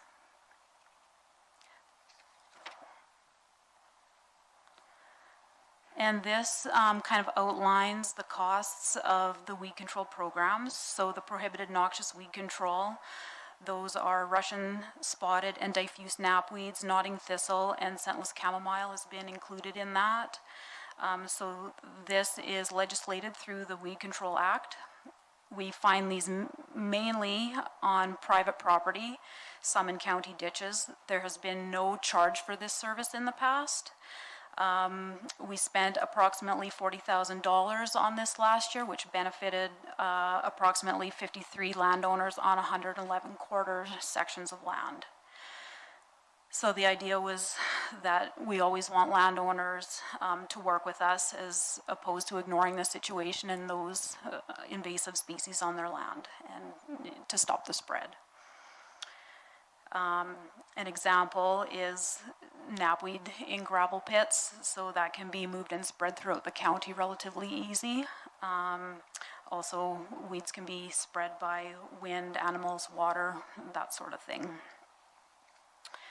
So noxious weed control, these can include baby's breath, field bindweed, leafy spurge, toadflax, downy brome, hoary cress, hound's tongue, Canada thistle. That's just a few of the major ones that we deal with. This is also legislated through the Weed Control Act. These are mainly found on county land, so ditches is what we're dealing with mostly there. Several years ago, for private weed control, when we had time for private concerns, we would charge accordingly as per the master rates bylaw. We haven't had much time for private spraying in recent years, just with the amount of weeds that we find on our own land now. So the expense there was about $48,000. And if there was private spraying, then the rates in the 2021 master rates bylaw were $30 an hour to hand pick and $40 an hour to spray. Alberta Transportation was invoiced for weed control. We performed on their roads as well, so just over $22,000 to them. And we've found that spot spraying is not resulting in sufficient control anymore. We're gonna have to start blanket spraying in spots because the weeds are smart. They're growing outside of that chemical application area. So that's just a little tidbit there. And this, just some photos for your viewing pleasure. So baby's breath, this is kind of what we deal with on a nice moist day. You know, they spent hours, days, weeks digging baby's breath. And that's what it is. I mean, that's not a short shovel either. So it's a lot of effort and labor intensive work there. So when you do have a bunch in the ditch or in somebody's private yard, then it's to, you know, be neighborly and help them out, or hopefully they would help us by controlling their own weeds. But so that's kind of what we find there. So cutleaf vipergrass, this was made known to us by the Alberta Biodiversity Monitoring Institute in 2020. And this was a species that is new to Canada, found in Cypress County, lucky us. Ag staff inspected this site 4 times last year and luckily have found no more plants. So we will continue to monitor that and hopefully there's nothing growing, and if there is, we can control it as soon as we find it. So our goal to enforce the Agricultural Pest Act. There were 8 seasonal staff and 2 full-time staff appointed as pest inspectors. We inspected 2 canola fields for clubroot, blackleg, and sclerotinia. None were identified. Inspected 10 wheat fields for fusarium. 1% of kernels in 1 field had fusarium graminearum. 109 sites were inspected for grasshoppers. We inspect 220 sites in range 1 of the rat control zone for Norway rats. We do that twice a year, so just along range 1 on the Saskatchewan border now. We participate in the provincial Dutch elm disease survey. We have 7 traps for them. The diamondback moth survey, we have 4 traps, and Bertha armyworm, we have 4 traps. 11 skunk samples were collected and sent away for rabies testing, and 35 egg producers purchased strychnine for gopher control before our stock was sold out last spring. So wild boar, I just threw this in because I knew it has come up at a couple meetings here or whatever. So just a bit of information that wild boar in Alberta are considered an invasive species. under the Agricultural Pest Act when they're at large, and the MD of Acadia is highlighted in red on there. That was just because there was a single sighting 6 or 7 years ago. Nobody found anything since it, you know, just came in from Saskatchewan or something and has disappeared again. There was also maybe a sighting down along the Milk River, which was never confirmed either. So our eyes are open though, and we're, you know, keeping a watch for those just in case. So now there is a Squeal on Pigs campaign put out by the Alberta Invasive Species Council. So we have included that logo in a modified version on one of our tailgates on a wrap. And Leslie Ann, does this work for you? This might be...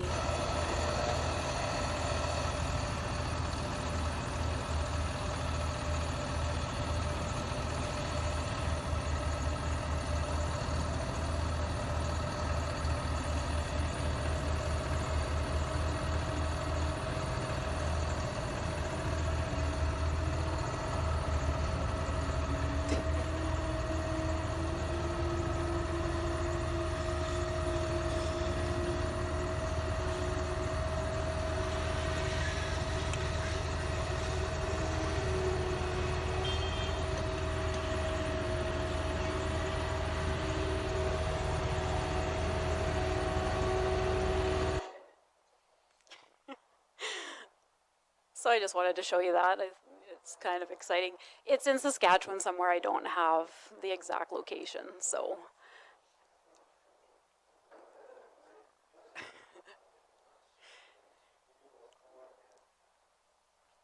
So there are sounders, which are groups of pigs, wild boars, in Saskatchewan and kind of up Oyen Way into Saskatchewan. So they're getting closer all the time. So, you know, it's been a concern about them coming in along the Red Deer River and the South Saskatchewan River up that direction. So just something to be aware of. Okay, thanks. Again. Okay. So to enforce the Soil Conservation Act, there's one soil conservation officer. No serious soil erosion issues were identified. We have the 14-foot haybuster seed drills, which were rented to 40 producers, and they seeded over 2,000 acres. And the 14 producers rented the land rollers and rolled over 1,000 acres. To enforce the Animal Health Act, there were no reportable animal health issues identified last year. Enforcing the Agricultural Service Board Act, so to present a summary of its activities for the preceding year to council, which is this presentation. And this legislation can be utilized in extreme cases when land is so infested with weeds or pests that it needs to be taken under supervision or restoration by the municipality, or the municipality may issue an order of reclamation, and there was no land requiring such drastic measures.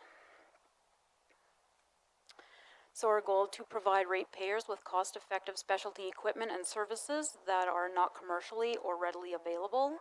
So we have the RFID tag reader.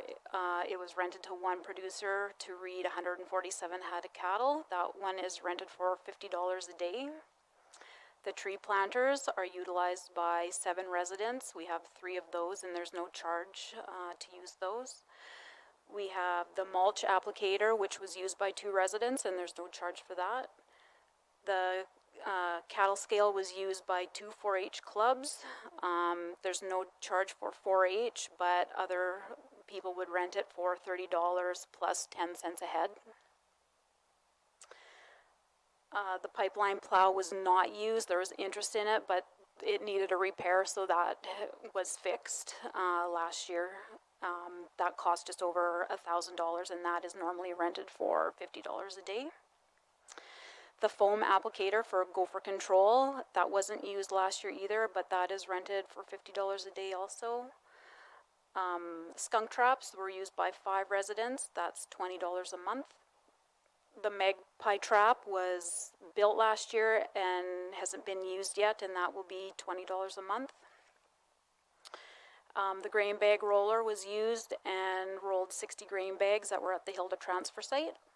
There were 15 bags of twine collected for recycling, and then the 40 producers rented the seed drills for 2,000 acres, and 14 producers rented the land rollers for over 1,000 acres as well. So the cost-benefit analysis for the ag rental equipment is as follows. So the land rollers are broke out individually, and then they're both lumped together as well. So the net income on the older one was $1,700. Our new land roller that we got last year, it's a bit bigger and it's got the leveling blade on it. Excuse me. So we didn't make money on that one. You know, like that was a larger expense, and there was a repair on that kind of right off the get-go too that needed to be fixed too. So the seed drills, they combined net income of just over $10,000 as well. So the net income of all 4 pieces of equipment was about $5,000.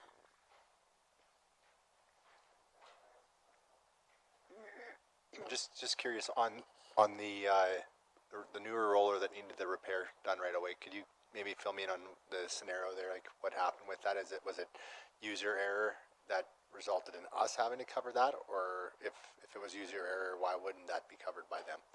Yeah, we believe, we're not even sure, and the manufacturer, like we had contacted them as well, and it's believed that somebody had tried to move it with water in the drum and then bent things on it. So, and then so the repair was fixed, and also it was beefed up a bit in order to prevent that from happening again if it was to happen. So do we do inspections prior to, like, kind of going out and then coming back in again? Yeah, so we've got inspection sheets now. That one was kind of going between 2 renters at the time. So yeah, we've implemented inspections certainly, and normally we would, you know, do a quick walk around and check things out, but yeah, so. Okay, so for in the future, if that happened again, that would be billed to the person that was renting it then? Yeah, and there's been a deposit also included on these, so it would at least cover part of it, certainly, so, okay. Yeah. Great, thanks. Yeah.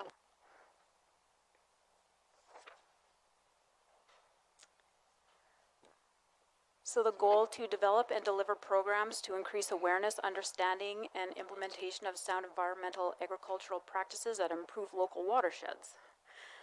Staff participate in projects, meetings, and workshops with the Milk River Watershed Council Canada and CWA. We advertise events being put out for the public. We assisted the Milk River Watershed Council with their Producers Leading the Way survey.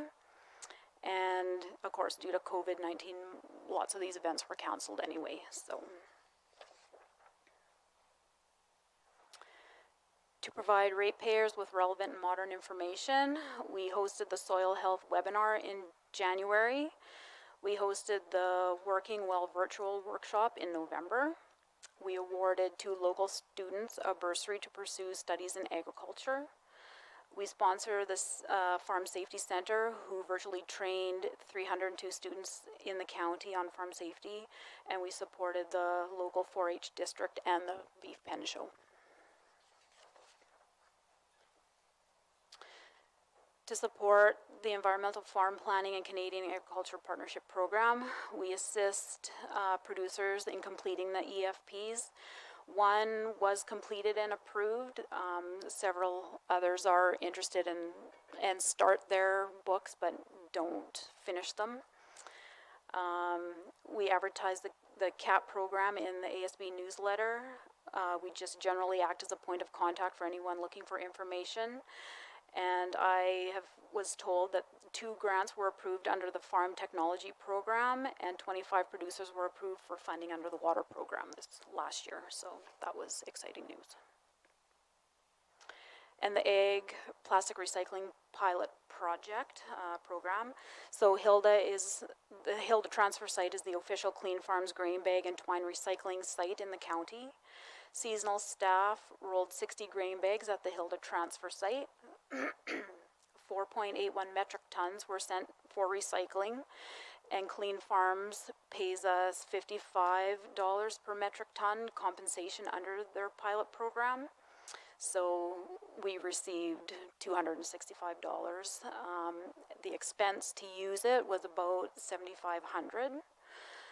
This has been a free service for producers. The policy was then updated for producers to use the grain bag roller without staff's assistance, and a rental fee was added for producers who live outside the county to use the grain bag roller as well. Twine bags are available at each transfer site and the county office for people interested in recycling their twine, and full bags can be dropped off at all transfer sites, and there were 15 bags collected last year. And that's all I have.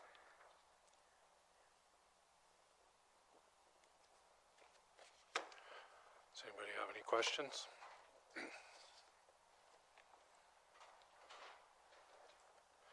Richard?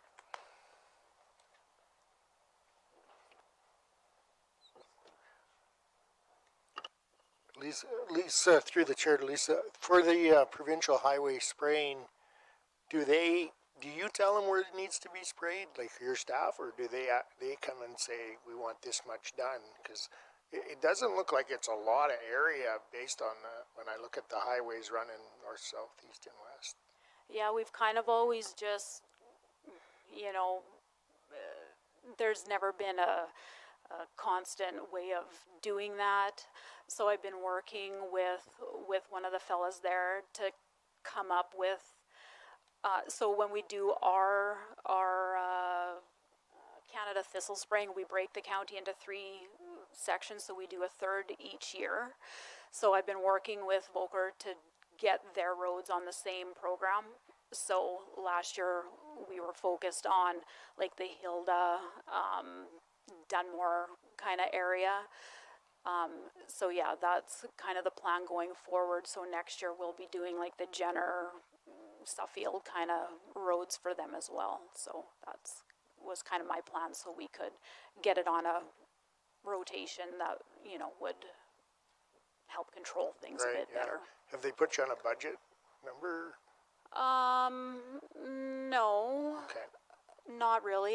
You know, like we kind of just go as we need to, and we would start with like the field bindweed or, you know, that sort of thing. And, oh, if you need more money to do something else, like let us know, we'll work with you and that sort of thing. So far, I mean, you know, I'm not being unreasonable either. No, so. But they're being a good neighbor. Yeah. Okay. Yeah, for sure.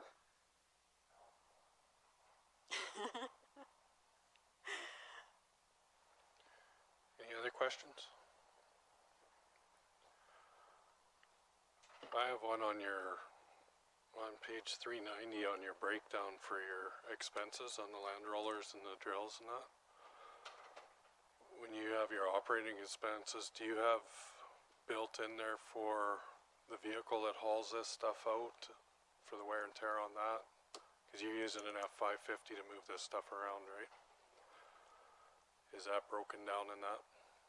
And I am with Robin on if somebody rents this stuff, they should be held accountable for it. So I like that you have that in now for the rental agreement. That definitely, if we're going to do it, then they should be held accountable for it. So, but on your depreciation for your expenses for your vehicle to haul that out, is that broken in? And do you have to replacement value into these when you're figuring in your budget and your net income and loss at the end of the year? No, it's that isn't included in this one. Isn't? That'll be, I think, in the next agenda item.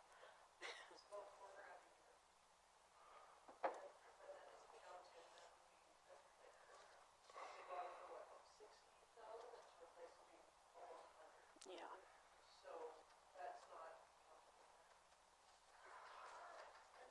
Oh,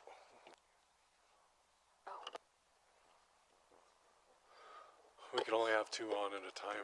The third one can't go in. So yeah, it's not included in there, and then also too, we know that the price of it, because I think it's going to be in 27, I think. Is it a 15-year life? So in 27, they'll be getting a new truck, and the cost will be significantly higher, and that's not included in that as a contribution. Okay. So if we're doing this and following it up year by year, we need to get that broken in there so we know exactly what it is when we're doing our comparisons. To be fair with everything, right? So, and you figure 4,000 a year is the depreciation? For 60. For the current one that is utilized, I believe it was 60. Okay. That's what?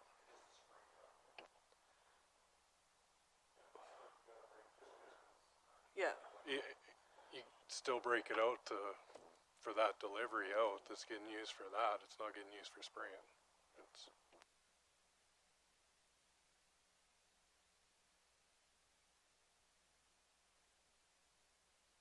In my mind there, Dan, when you rent a car, you have to get insurance or you prove that you have insurance to cover. With some of these pieces, they're expensive, and damage can be pretty significant. Do we ask people who are purchasing just to basically self-insure through that deposit? And the reality, like if it's a big, like if it's $1,000 deposit, but there's a $20,000 mess up, right? That doesn't cover it. Are there programs that would exist potentially that would allow them to at least get coverage on what they have? Because like I don't think that the county should be like we already subsidize significantly, right? And to subsidize it, I can get on board with that from a value added and stuff, but when it comes down to subsidizing repairs and damages done, I would love to see that completely mitigated out, because I think that if you take a vehicle that you're not being charged for and then you wreck it and you go, wow, I put down $100 deposit, but 10 grand, you got this, right? So just my thought.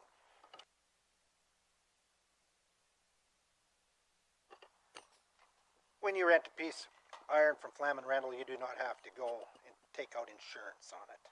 You don't. I mean, by the time you phone your insurance company, try to figure out the serial number, model number, this and that, everybody would say, no, it's your deposit. What happened there, we got caught. That roller going from one farmer to another, and somebody didn't read the labels, tried to get away with hauling it with the water in.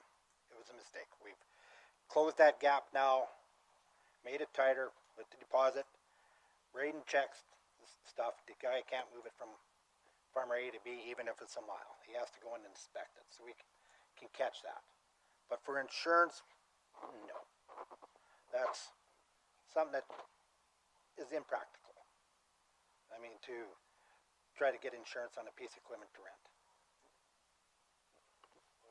I believe in the old days, my days, that when you're hauling that down, that's covered by your vehicle insurance. You don't have to get special insurance for that. If you're hauling.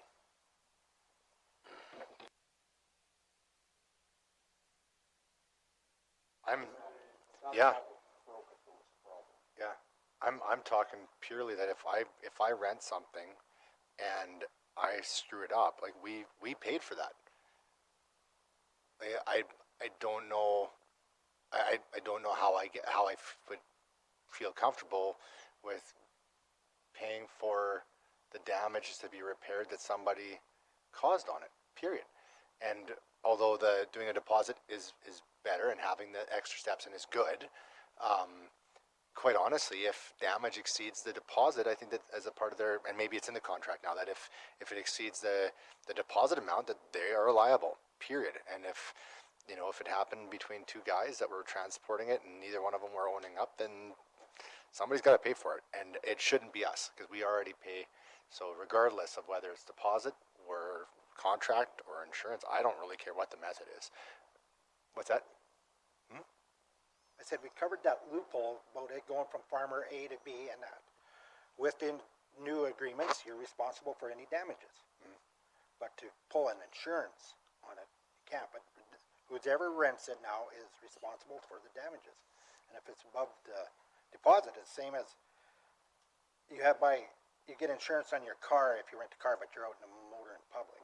This stuff, you're just in your field, but if you break it, you're responsible. So the contract that we have right now, Lisa, if they break it and it's over and above the deposit, are they responsible to repair the remainder of that?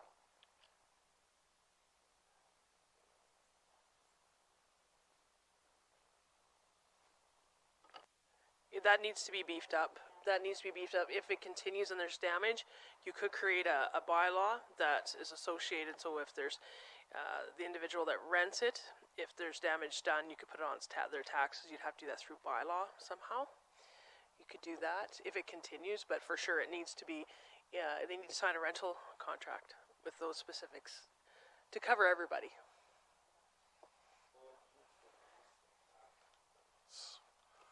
You know, if it's over your deposit, you gotta pay the balance of it. Like, yeah, getting insurance could be difficult and that on it, but if it says that and they don't follow up with it and they don't do it, then we gotta go to the next step to putting it on the taxes. And then if that doesn't work, then you do have to go to insurance. Blaine. Oh, shit, sorry.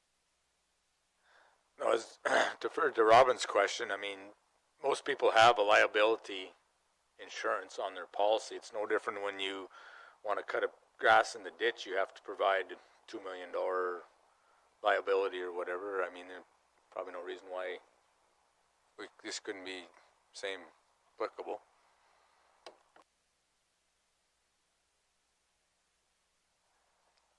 Okay, so you're gonna beef that up a bit, I guess, is what you're getting out of this. Is there any other questions or comments on it? Does somebody want to move? Shane is moving it. Not seeing any other questions? Vote.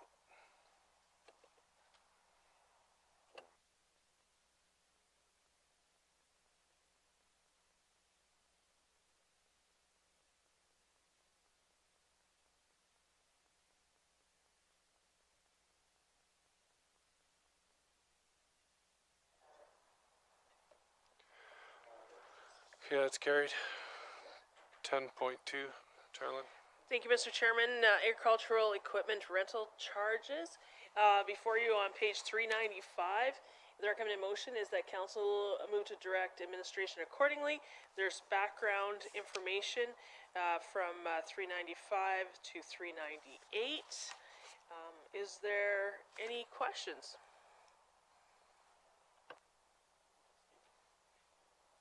Shane? I'll speak about this. We're getting a lot of feedback on our delivery charge. If you can look down to these other municipalities, similar equipment, we're starting to price ourselves out. And you gotta remember, the Ag Service Board is set up to follow the acts. Erosion Act, soil and weeds, and that. A lot of these guys use these no-till drills to seed sloughs. I have. So you're not ripping it all up and getting more erosion. The land roller, now the new one there with the blade, because we got a big, huge gopher outbreak. And I mean, it is wild this year. I got holes all over my hayfield. I couldn't even run my swather through it now if I could. I have to try to get something out there to level it, and this roller I will be renting it. But we are a vast county, and that charge going to the far end of, up to Jenner area, you're 100 kilometers. You're dealing with, with $300, over $300 for delivery charge. And these other counties, like you take 40 Mile, our neighbor, no delivery charge, only $500 a day. I mean, that, at our rates, I mean, you're only doing 50 acres, and you're over that. I mean, we gotta, I feel, come in line. We talked about at the Ag Service Board of hiding that delivery fee and upping our no-till drill, and that, you know, up by $1.50 or so to go to $13, which would bring us in line then with Starland is at 15, and County of Warner 2 is at $15 an acre for the over 16 acres. So that's what we're looking at, because we've had people cancel and say, no, I'm not going to rent that for that. Even if you take our little older roller, I mean, people use it just to roll a little area, but them 50 footers, if you're doing a quarter section, you're better off to go to Flamin now and rent theirs for $3.75 an acre, because you've got doing 50 feet at a time instead of 15, and with the price of fuel. And that, I mean, if you're doing large areas, I mean, it's better off now to just go there. So we're starting to price ourselves out. You got to remember why the Ag Service Board is there and why we do it.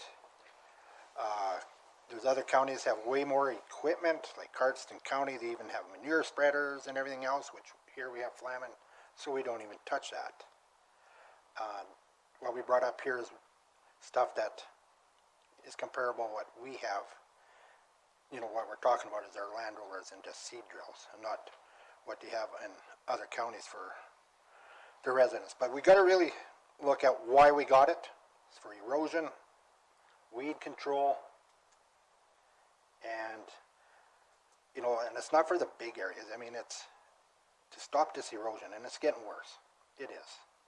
I mean, a lot of these potato guys now, last fall you couldn't even buy fall seed, because they're starting to buy it and putting it into the ground just to stop erosion. Because erosion, that's why we made a new bylaw.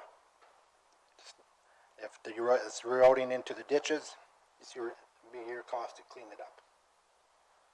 So I think, fellow councilors, we got to look at our rates. That is, so we can, our residents that are using it, it's here to use, and we don't want to price ourselves out. And I'll take any questions.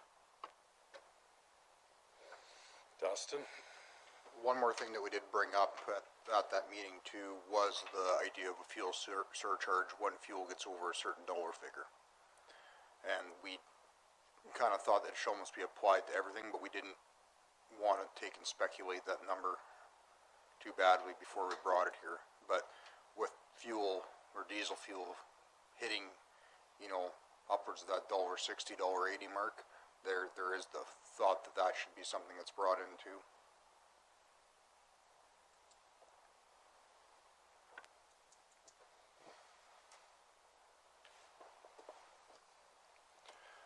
Well, we don't have a motion on here. Do you want to make some kind of a motion, or?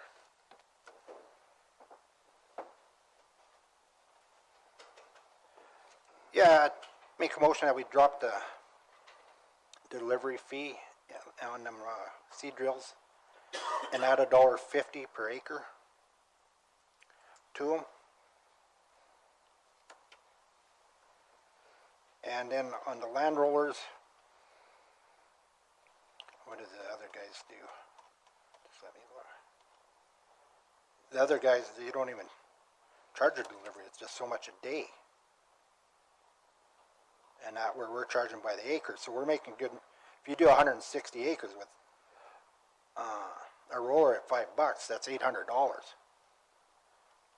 And they're charging a day $200, $275. Their 20-foot land roller, $100 a day, Lac La Biche.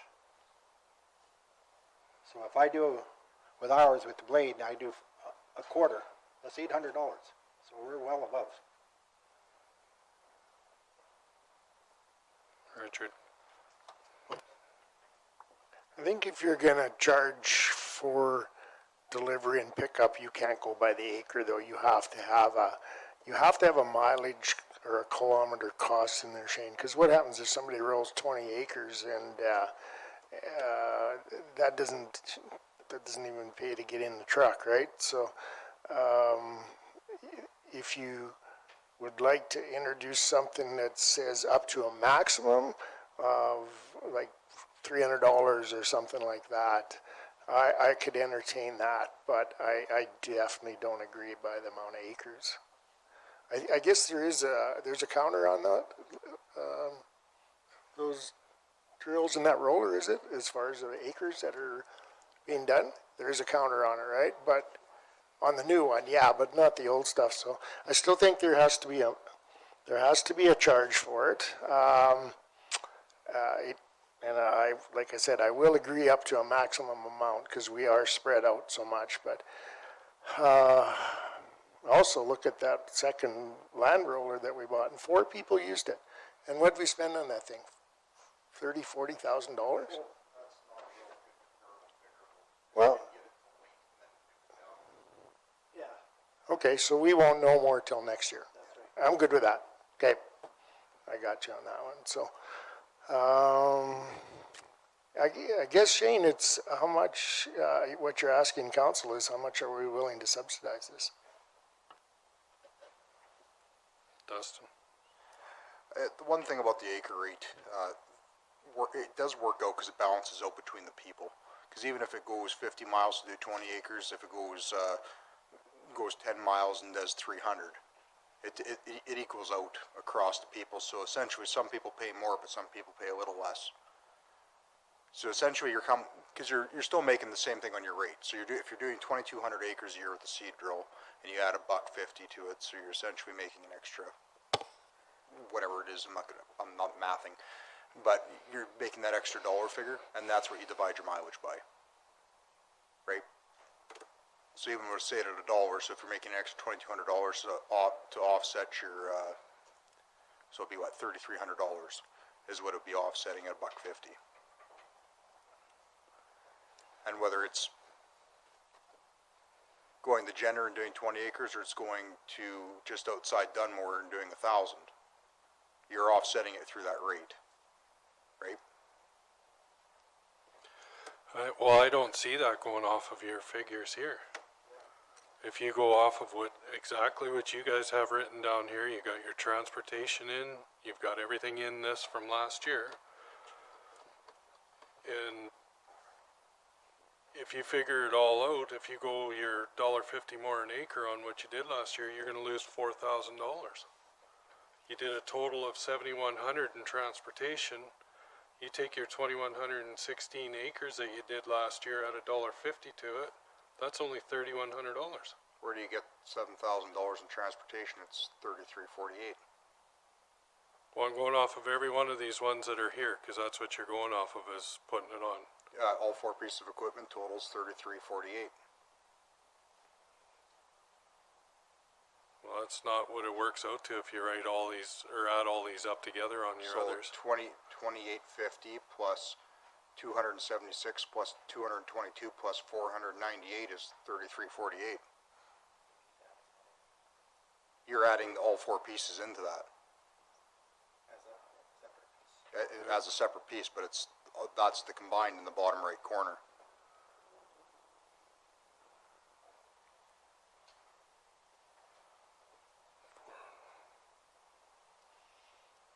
Oh, 31. Well, it doesn't work out though.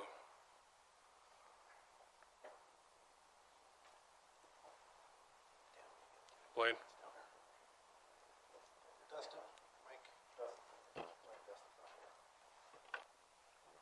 I guess what we have to ask ourselves, what are we doing? Are we offering a service, or are we trying to pay for this equipment? I mean, if you look at the one line where we brought in $10,000 excluding the delivery fee, and we need approximately $15,000 to $20,000 for the depreciation. So biggest question is, you have to ask yourself, what are we doing? Are we providing a service, recouping a little bit of our money? And that to me is the bottom line. I mean, if we're going to sit here and, beat up the rates and decide, okay, if we cheapen them up, we'll get more guys to rent them, or if we make them too high, nobody's going to rent them. I mean, unless we've had a lot of complaints about it, I don't really see why we're beating this up so bad.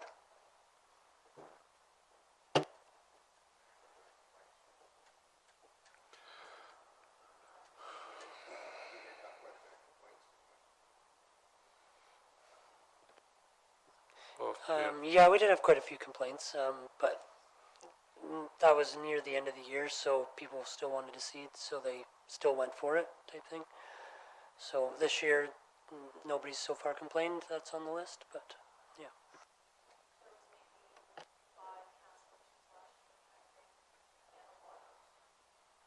What were the complaints? The delivery or the cost of the truck? Delivery. Yeah.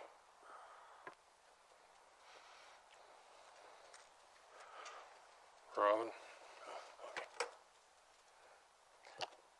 Like, to me, if we get to be too expensive and Flaman's in town and they want to go to Flaman, great.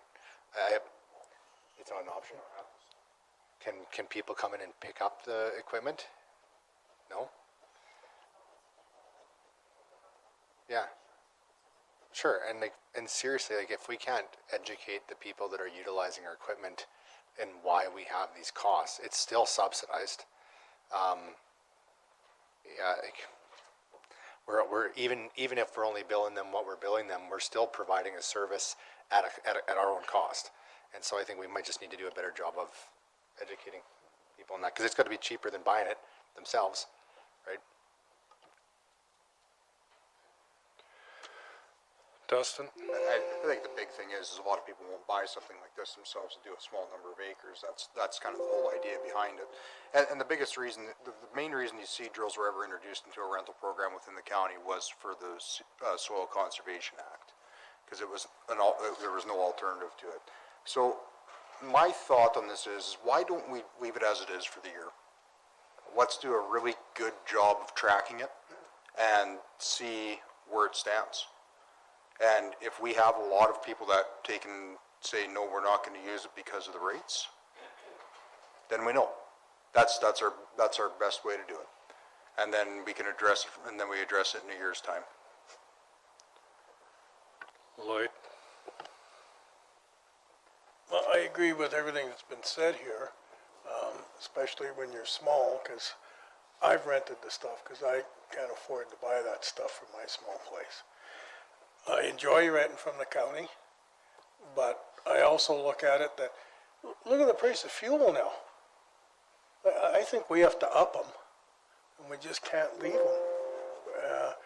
We should provide a service, but let's not get bankrupt over it. I think we have to do something. Like, I don't believe you can go to John Deere and rent this kind of stuff for this price, can you? That's even if they rent it. I'm not sure if they do. Okay, so I don't know anybody else that rents this, because I've always rented here when I've got stuff. So, but I do believe we definitely got to do something with our prices, just even to kind of break even. We don't have to make millions. We just got to cover our cost. Michelle? I agree with Dustin. Leaving it for a year, I like that idea. And with Lloyd, because fuel is just going up. It's supposed to go, carbon taxes being raised again on April 1st. We can't keep subsidizing the ratepayers when we have to pay for it, because ultimately they're paying for it anyway. Because their taxes are going to go up. So I think we should wait a year and track it and then come back and have this discussion. Maybe fuel will go down by then. Richard? I'm pretty sure if you did your homework and talked to Flaman, you would find that they don't have any of this equipment because they can't compete against the county. The county is quite a bit cheaper than what they can operate as a business, so we are definitely subsidizing already. And I'm thinking that when you show up on the site with a $100,000 truck plus delivering this stuff, it does make them more aware of the fact that we can't bring it for nothing. We can't even bring it cheaply. This is a cost, and it's there, and it's not going away. So, Keith? My comments on this is when you show up with a drill and it's delivered, and I don't have to go anywhere, it's right there, and I'm just ready to pull into the field and go, that's worth $300 to me right there. When I have a cow that's down and I need to call the vet, I'd happily pay her to come out and do what I gotta do. Then I keep doing my work till she gets there. When she leaves, I keep on going. And that's where time is worth money. And if you're gonna, to me, $300, that's not a big deal. It really isn't, because your time's worth something, and now your fuel's worth something, your liability's worth something. When I have to buy a new drill and they gotta bring it from 4 hours away, I don't even consider doing it myself. The liability alone and the fact that I might break down on the road, it's not worth it. So $300 to me, not a big deal. We just educate the people. Hey, it costs money. You're absolved of all liability, and your time is worth something. I mean, to me, it's not a problem. Okay. Yeah. Do you want to keep your motion, or do you want to make a new one? Hey, I'll make a new one. We'll keep her as there it is, and we'll reassess it next year. Then we'll up it up by 300%, and see what happens. Okay, so the motion on the floor is to leave it as is for another year and follow the costs of it and see what happens. Any more questions on that? Vote.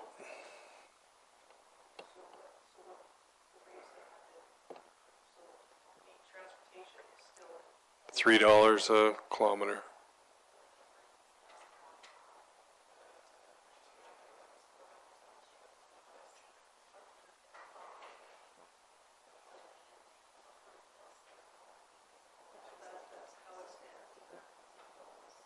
Yeah.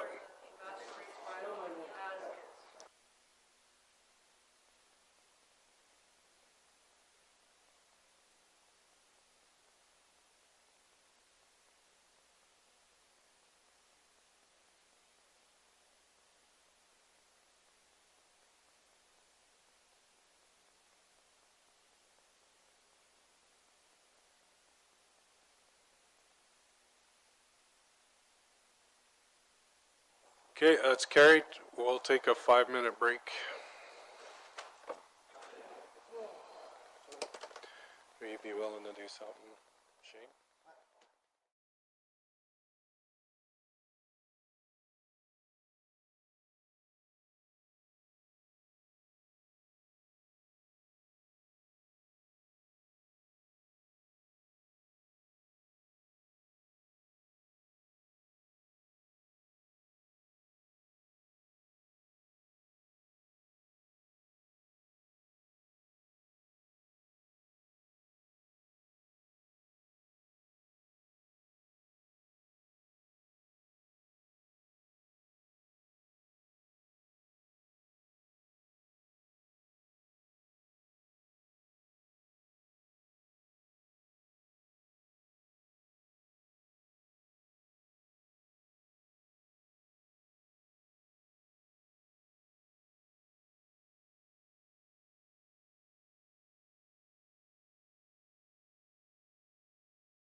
All good, Dan. What's this? I could hear my name.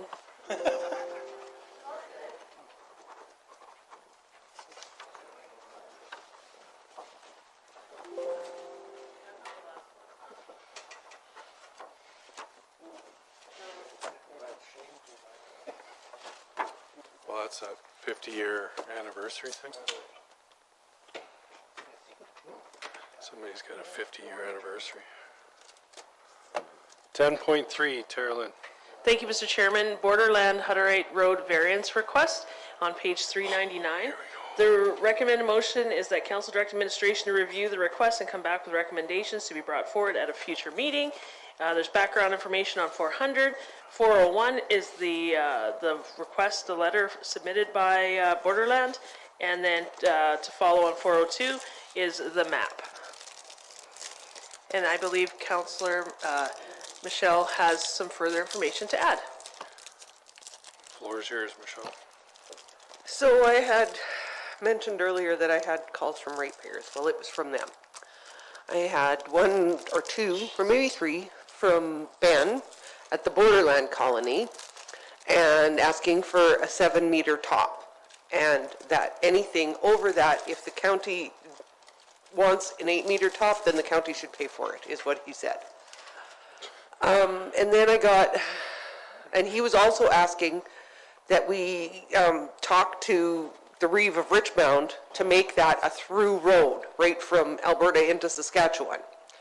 And I had basically told him that I didn't think that that would be the greatest idea because the traffic counts weren't high enough in order to do that. And there wouldn't, and well, people would use that road. And I said, I'm sure they would, but there's like not enough traffic to warrant that, I don't think anyway. And then I got a call from a guy named John at the Rose Glen Colony. And he had told me that he had talked to Glenn and that it was too late to go for the 8-meter top because it was already out for tender. And I checked and it's not out for tender. So, I don't know, as long as it doesn't go, to a through road into Saskatchewan, I really don't have a problem with the 7-meter top because they're probably the only ones that are going to be using it. But I'd like to postpone it and just see what's going to happen.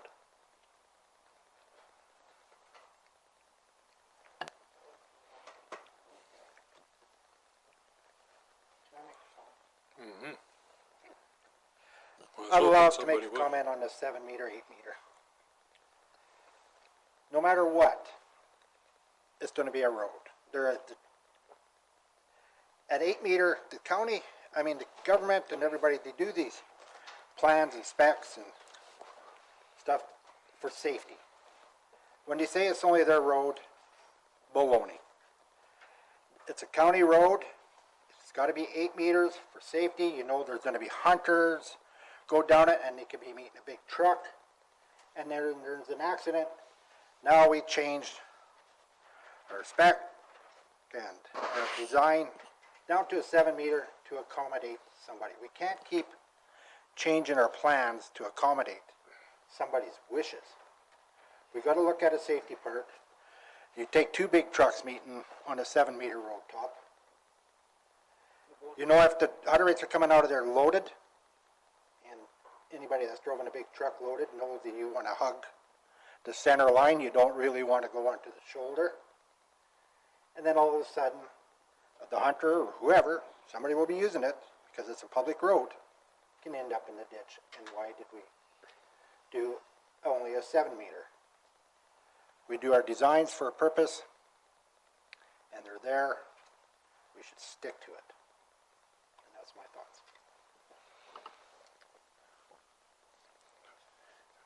Michelle? Well, just from talking about this, within a year, a 7-meter top will be an 8-meter top anyway.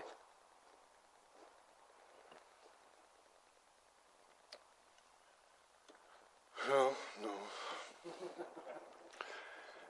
You know, we just made a motion earlier today to direct MPC on something that we wanted done. Because as a group here, we're sitting here saying, we don't want you to miss it. MPC did their job and said this should be an 8-meter top because that's what the rules and regulations fall. And now we're talking about possibly changing it from what MPC, like, what are we doing? Are we gonna follow what MPC says, or are we gonna change our mind because somebody comes back to council? Like, they're there for a reason. Michelle, and then Richard. They also, in that, if you read the letter, they said that they're more upset with the fact that everybody is assuming that they're okay with the MPC decision, because they say their internet crashed and they were not able to participate, and say that they were not happy with that. And yes. Richard first. Richard. But, oh.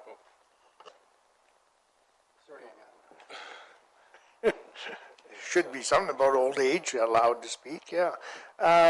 Two questions. First question is, did the Cypress County develop the 8-meter wide road somewhere along in our bylaws? Because I know a few years ago we talked a lot about roads and what width, and I'm just thinking that we came up with it. It's not something that all the counties use. I don't know. And then the other part is that if we decide to stick with the 7-meter wide road, you just lower the speed limit. Put it down to 60.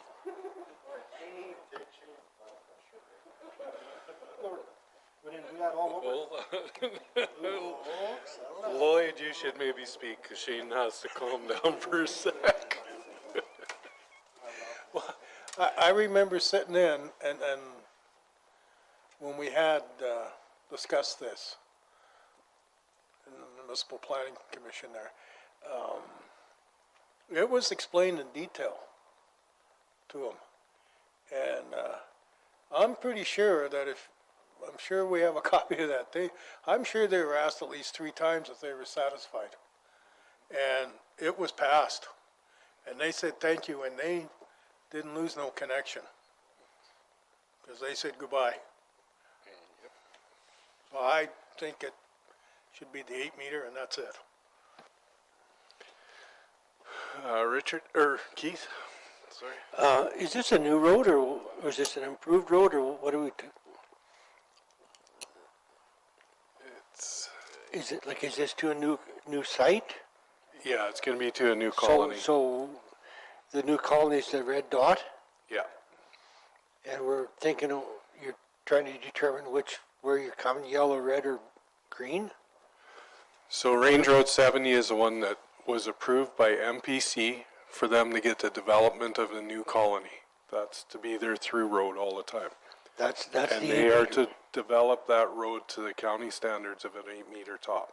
Okay. But now they're coming back and asking to do it to a 7-meter top, because they feel they'll be the only ones on there.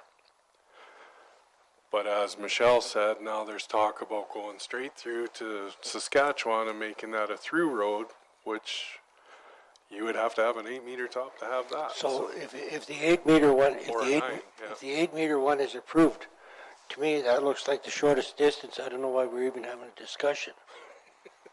Thank you. Like. Because Shane wants to.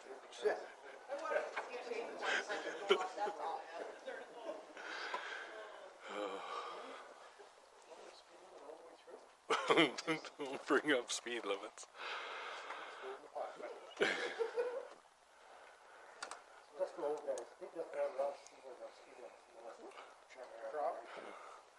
Do we have those defibrillators on the property?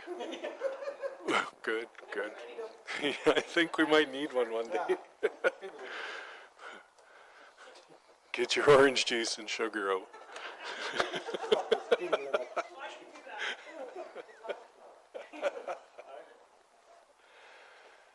All right. Do you want to postpone, or do you want to deal with this today on what you feel has been spoken here today, Michelle?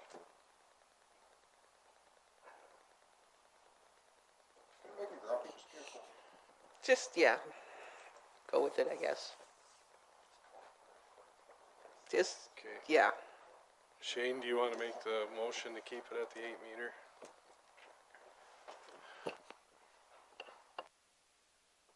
I'll make the motion then. keep it at the 8-meter road top. That's what it is in the I agreement. guess I'm gonna ask for a recorded vote on that too, please, and thank you.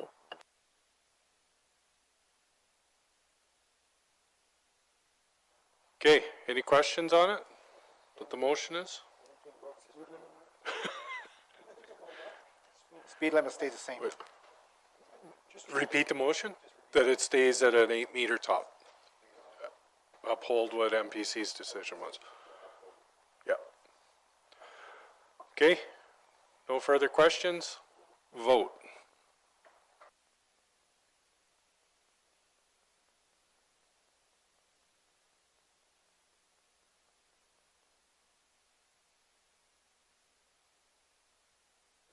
Okay, that was carried. Disagreed by who? We just needed it for the recorded vote. Me.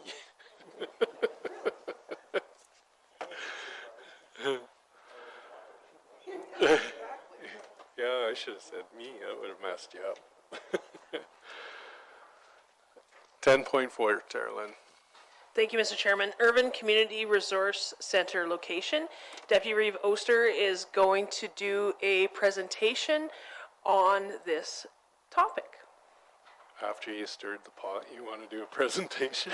I was just thinking I should have gotten a little easier on Shane because it's going to come back and bite me, but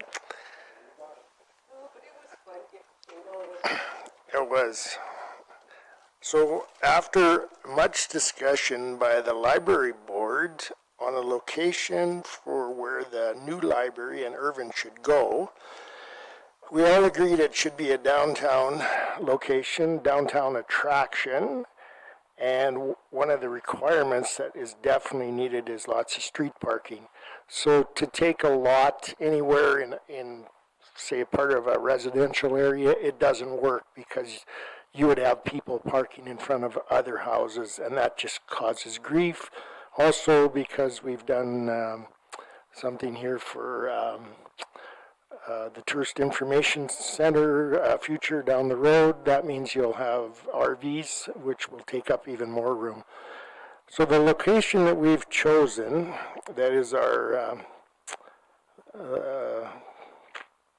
chosen location, is the one that's downtown right now, kitty corner from the existing library. It is actually where there's a whole bunch of playground equipment that the Lions Club has used over the years for a park.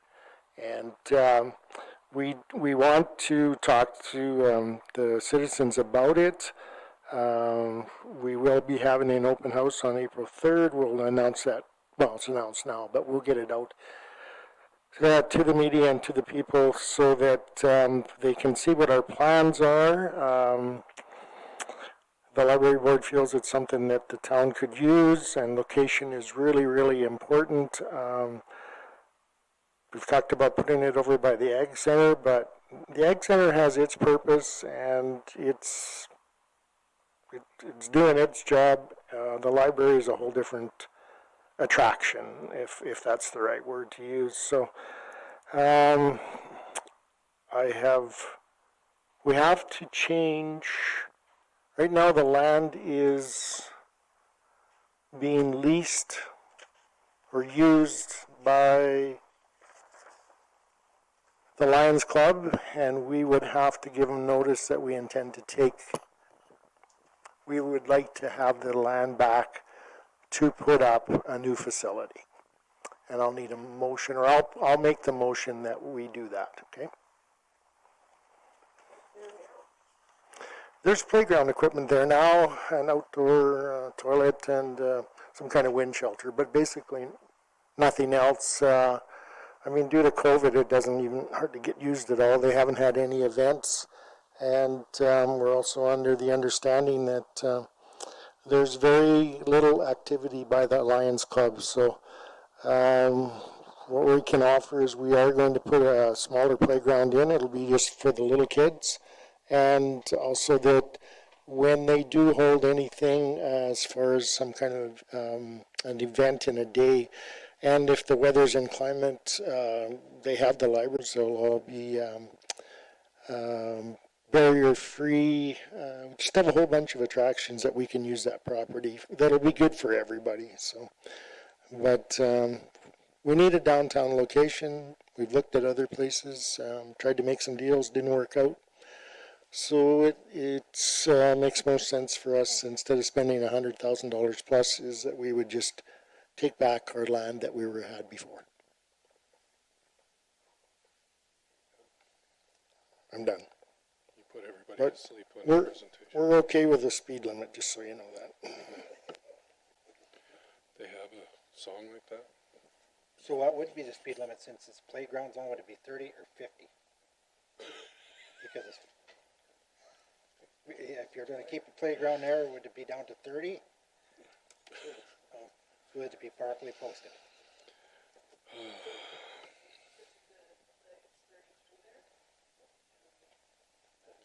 All right, any other questions on it? No? You don't get to ask a question on your own presentation.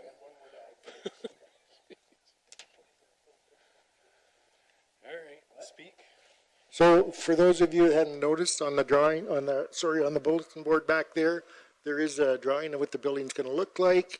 On the left-hand corner shows you how it will be sitting on the lot. Okay, and no, you're not allowed to make any changes. The only one that was allowed to make any was Leslie Ann, and she's already made hers, and we're done. Nobody else has any say. Shane? This is way better than the last drawing we had, Richard. Is that like an attaboy? Yes, I'm giving you that about that an old man. Carolyn? Also, too, we've retained an individual to help with grant applications. So just wanted to share that with you as well. A local person that's assisting us with that, who has tons of experience on grants. So does anybody know on the lease what the time frame is, or what we have to give them for notice, or is there any contract or anything? We do not have a lease agreement or anything in our possession. It was, I would assume that this park was established when Irvin was a town, and then when it dissolved and then come to us. My understanding is a lot of documentation didn't make its way through, so that's probably what occurred. Dustin? So what is our cost going to be on this building? I don't know, last time I talked to Dan, he was up over 5 million, but we're going to do our best. We are in just about done the final process. The electricians called me yesterday, a couple of days ago, and they were also in touch with Jeffrey because we're trying to figure out internet costs. But maybe in a week, my next council meeting, we will have a cost, okay? But electricians, plumbers, everybody's working on it. We're getting a cost to cover everything in solar, the landscaping part of it, the playground. Yeah, so sorry, I just don't have a number. Okay, I have a motion on the floor to tell Alliance Park that we're taking the property back in Irvin. Any more questions on it? And you should probably include in the motion timelines of, so for the, give them a year, 6 months notice? I'd probably say 6 months, and then they're over the summertime. Yeah, let's try it less, okay? Let's go with 4 months, and because if things proceed and there's some grant money there, then we could get going on the services before the fall and get the water and sewer in before the fall, okay? So let's go with 4 months, and Blaine and I will be getting the phone calls for anything that isn't working out like any concerns, and then we can bring them back. But we need to get this to get moving on it.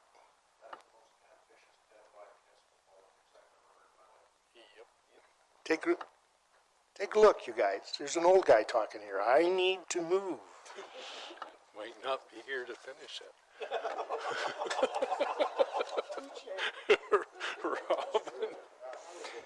So this is on the corner of South Railway and Ross, correct? Right across from the library, kitty corner from the library. Yeah, it's the one with the playground and stuff. So it's currently, I think that the name on this is Woodward Park Memorial. Is that a memorial of somebody that's kind of in the area? Like, should we be considering maybe having like a Woodward What's that? Do you know who it is? I'm just wondering. Yeah, I'm just wondering if we should The Go ahead, Bear Richard. Park, name it after. Go ahead. So we have discussed this, that we understand how important the park is to the Irvin and the surrounding area. And we intend to do something to incorporate the name somewhere in the building, whether we put that sign in front of that playground that's going up there, but we are not going to forget about the naming of the park, okay? It will be incorporated with the library, whether it's a room we name after her or something. We just haven't finished that plan yet.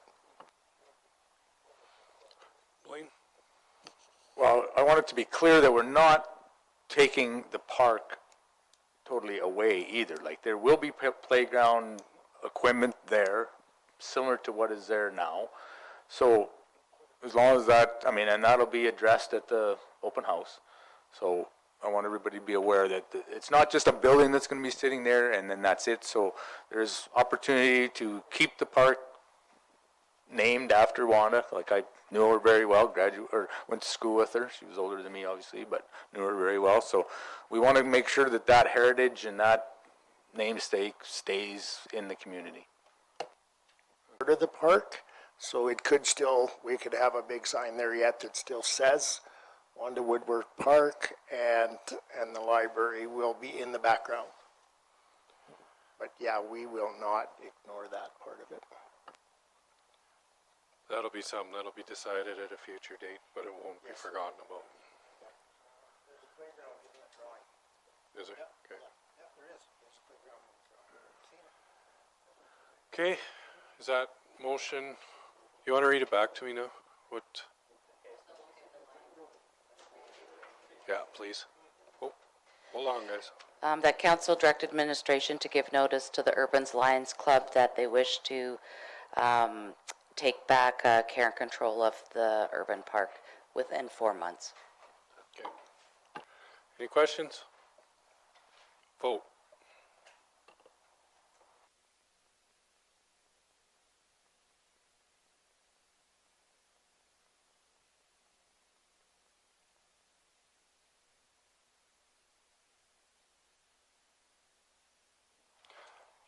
Who did we miss?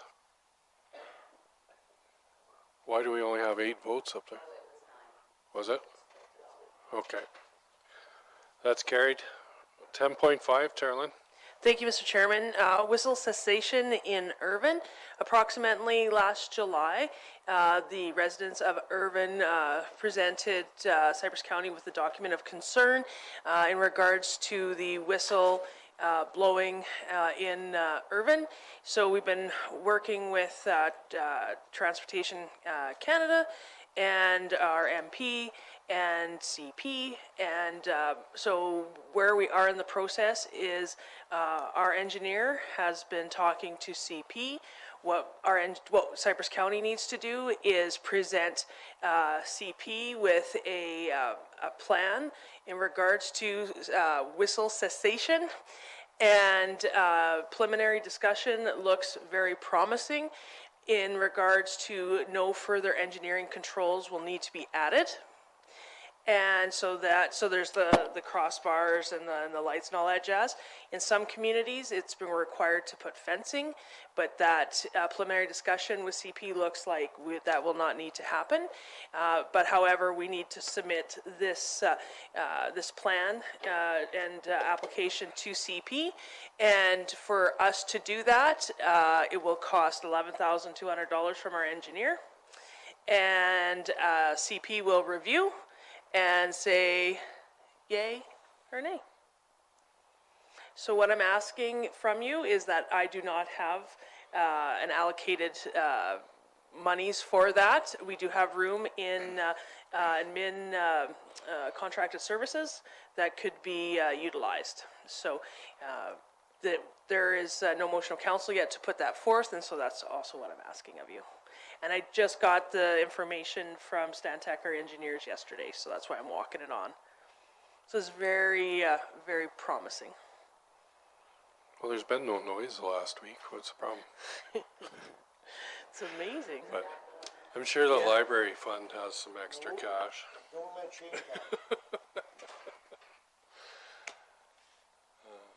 Somebody wanna? Keith, you're gonna spend some money? No, I'm gonna ask a question. You thought about that one. No, do I? Yeah. No, I don't. Oh, we do? Yeah, you Okay, gotta I'll make make a the motion. I'll make a motion. For spend, To proceed, I guess. Might vote against it, but depending on how my question's answered. Yeah, I'll make a motion. okay, you have the floor. Okay, so they want the whistle stopped entirely, day and night? That's correct. So what's gonna warn them of a train coming? So the belt that's on the crossing. Oh, I see, okay. So it's a very well controlled railway crossing. There's no way you can. Okay. Okay.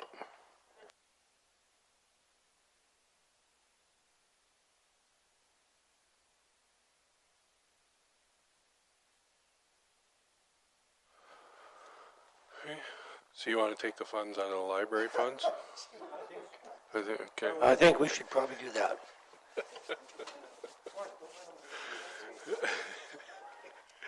Where did you want those to come out of, Tarlin? Okay.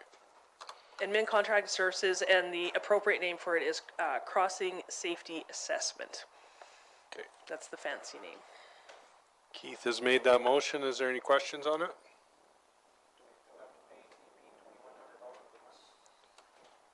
Yep. I guess, so the inclination is that they will take this review into high consideration?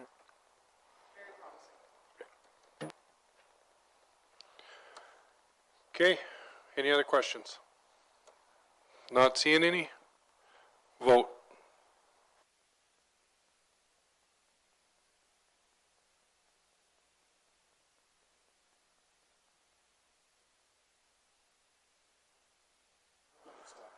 It's carried. Boy, it won't quit flashing. Piece of junk. Bring my... Fix this thing over here. 10.6, Tarlin. Thank you, Mr. Chairman. This was added as well. There was some discussion from increasing the mileage rate from 55 cents to 75 cents, starting February 19th, because that's your schedule. And, pardon? The cutoff, that's the word. And so it is recommended to go to 75 cents a click. And it was, I discussed it with our finance, and that's an appropriate number to go to a max of. And that's just to cover the increase of the fuel going crazy in the last little bit, so. Michelle? Any other comments on it or questions on it? Not seeing any? Vote.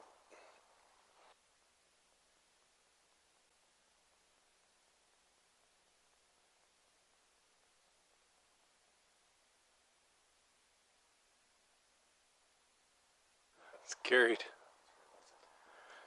Alright. I should. I spend more on warming up than 12. Oh, I need to go in camera. 12 is a bad one. We're gonna go in camera.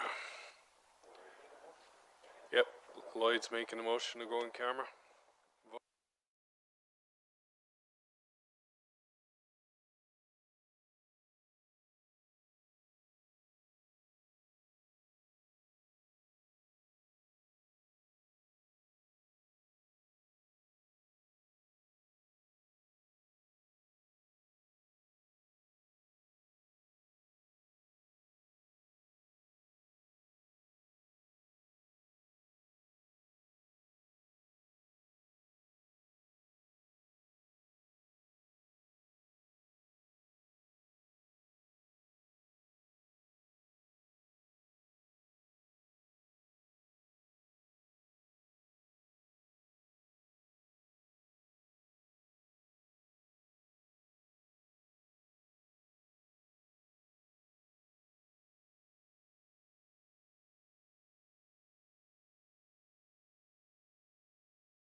Carried.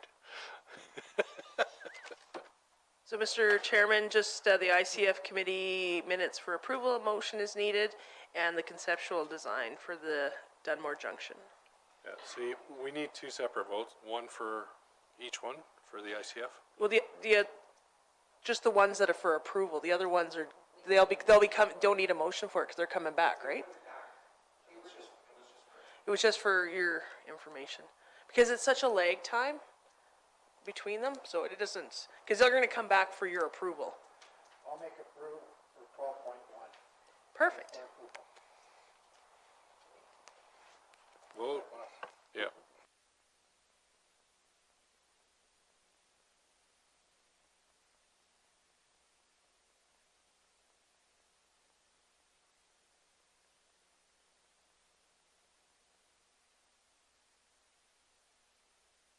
Carried. Michelle? I'll move the Dunmore Junction.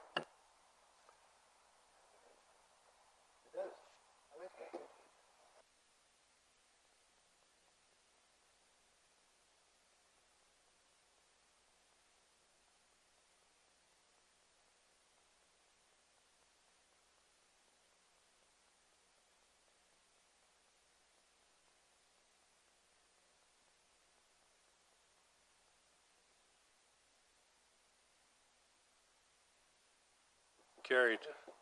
Okay, so I need a motion to postpone 12.5. Okay, Lloyd, thank you. Vote.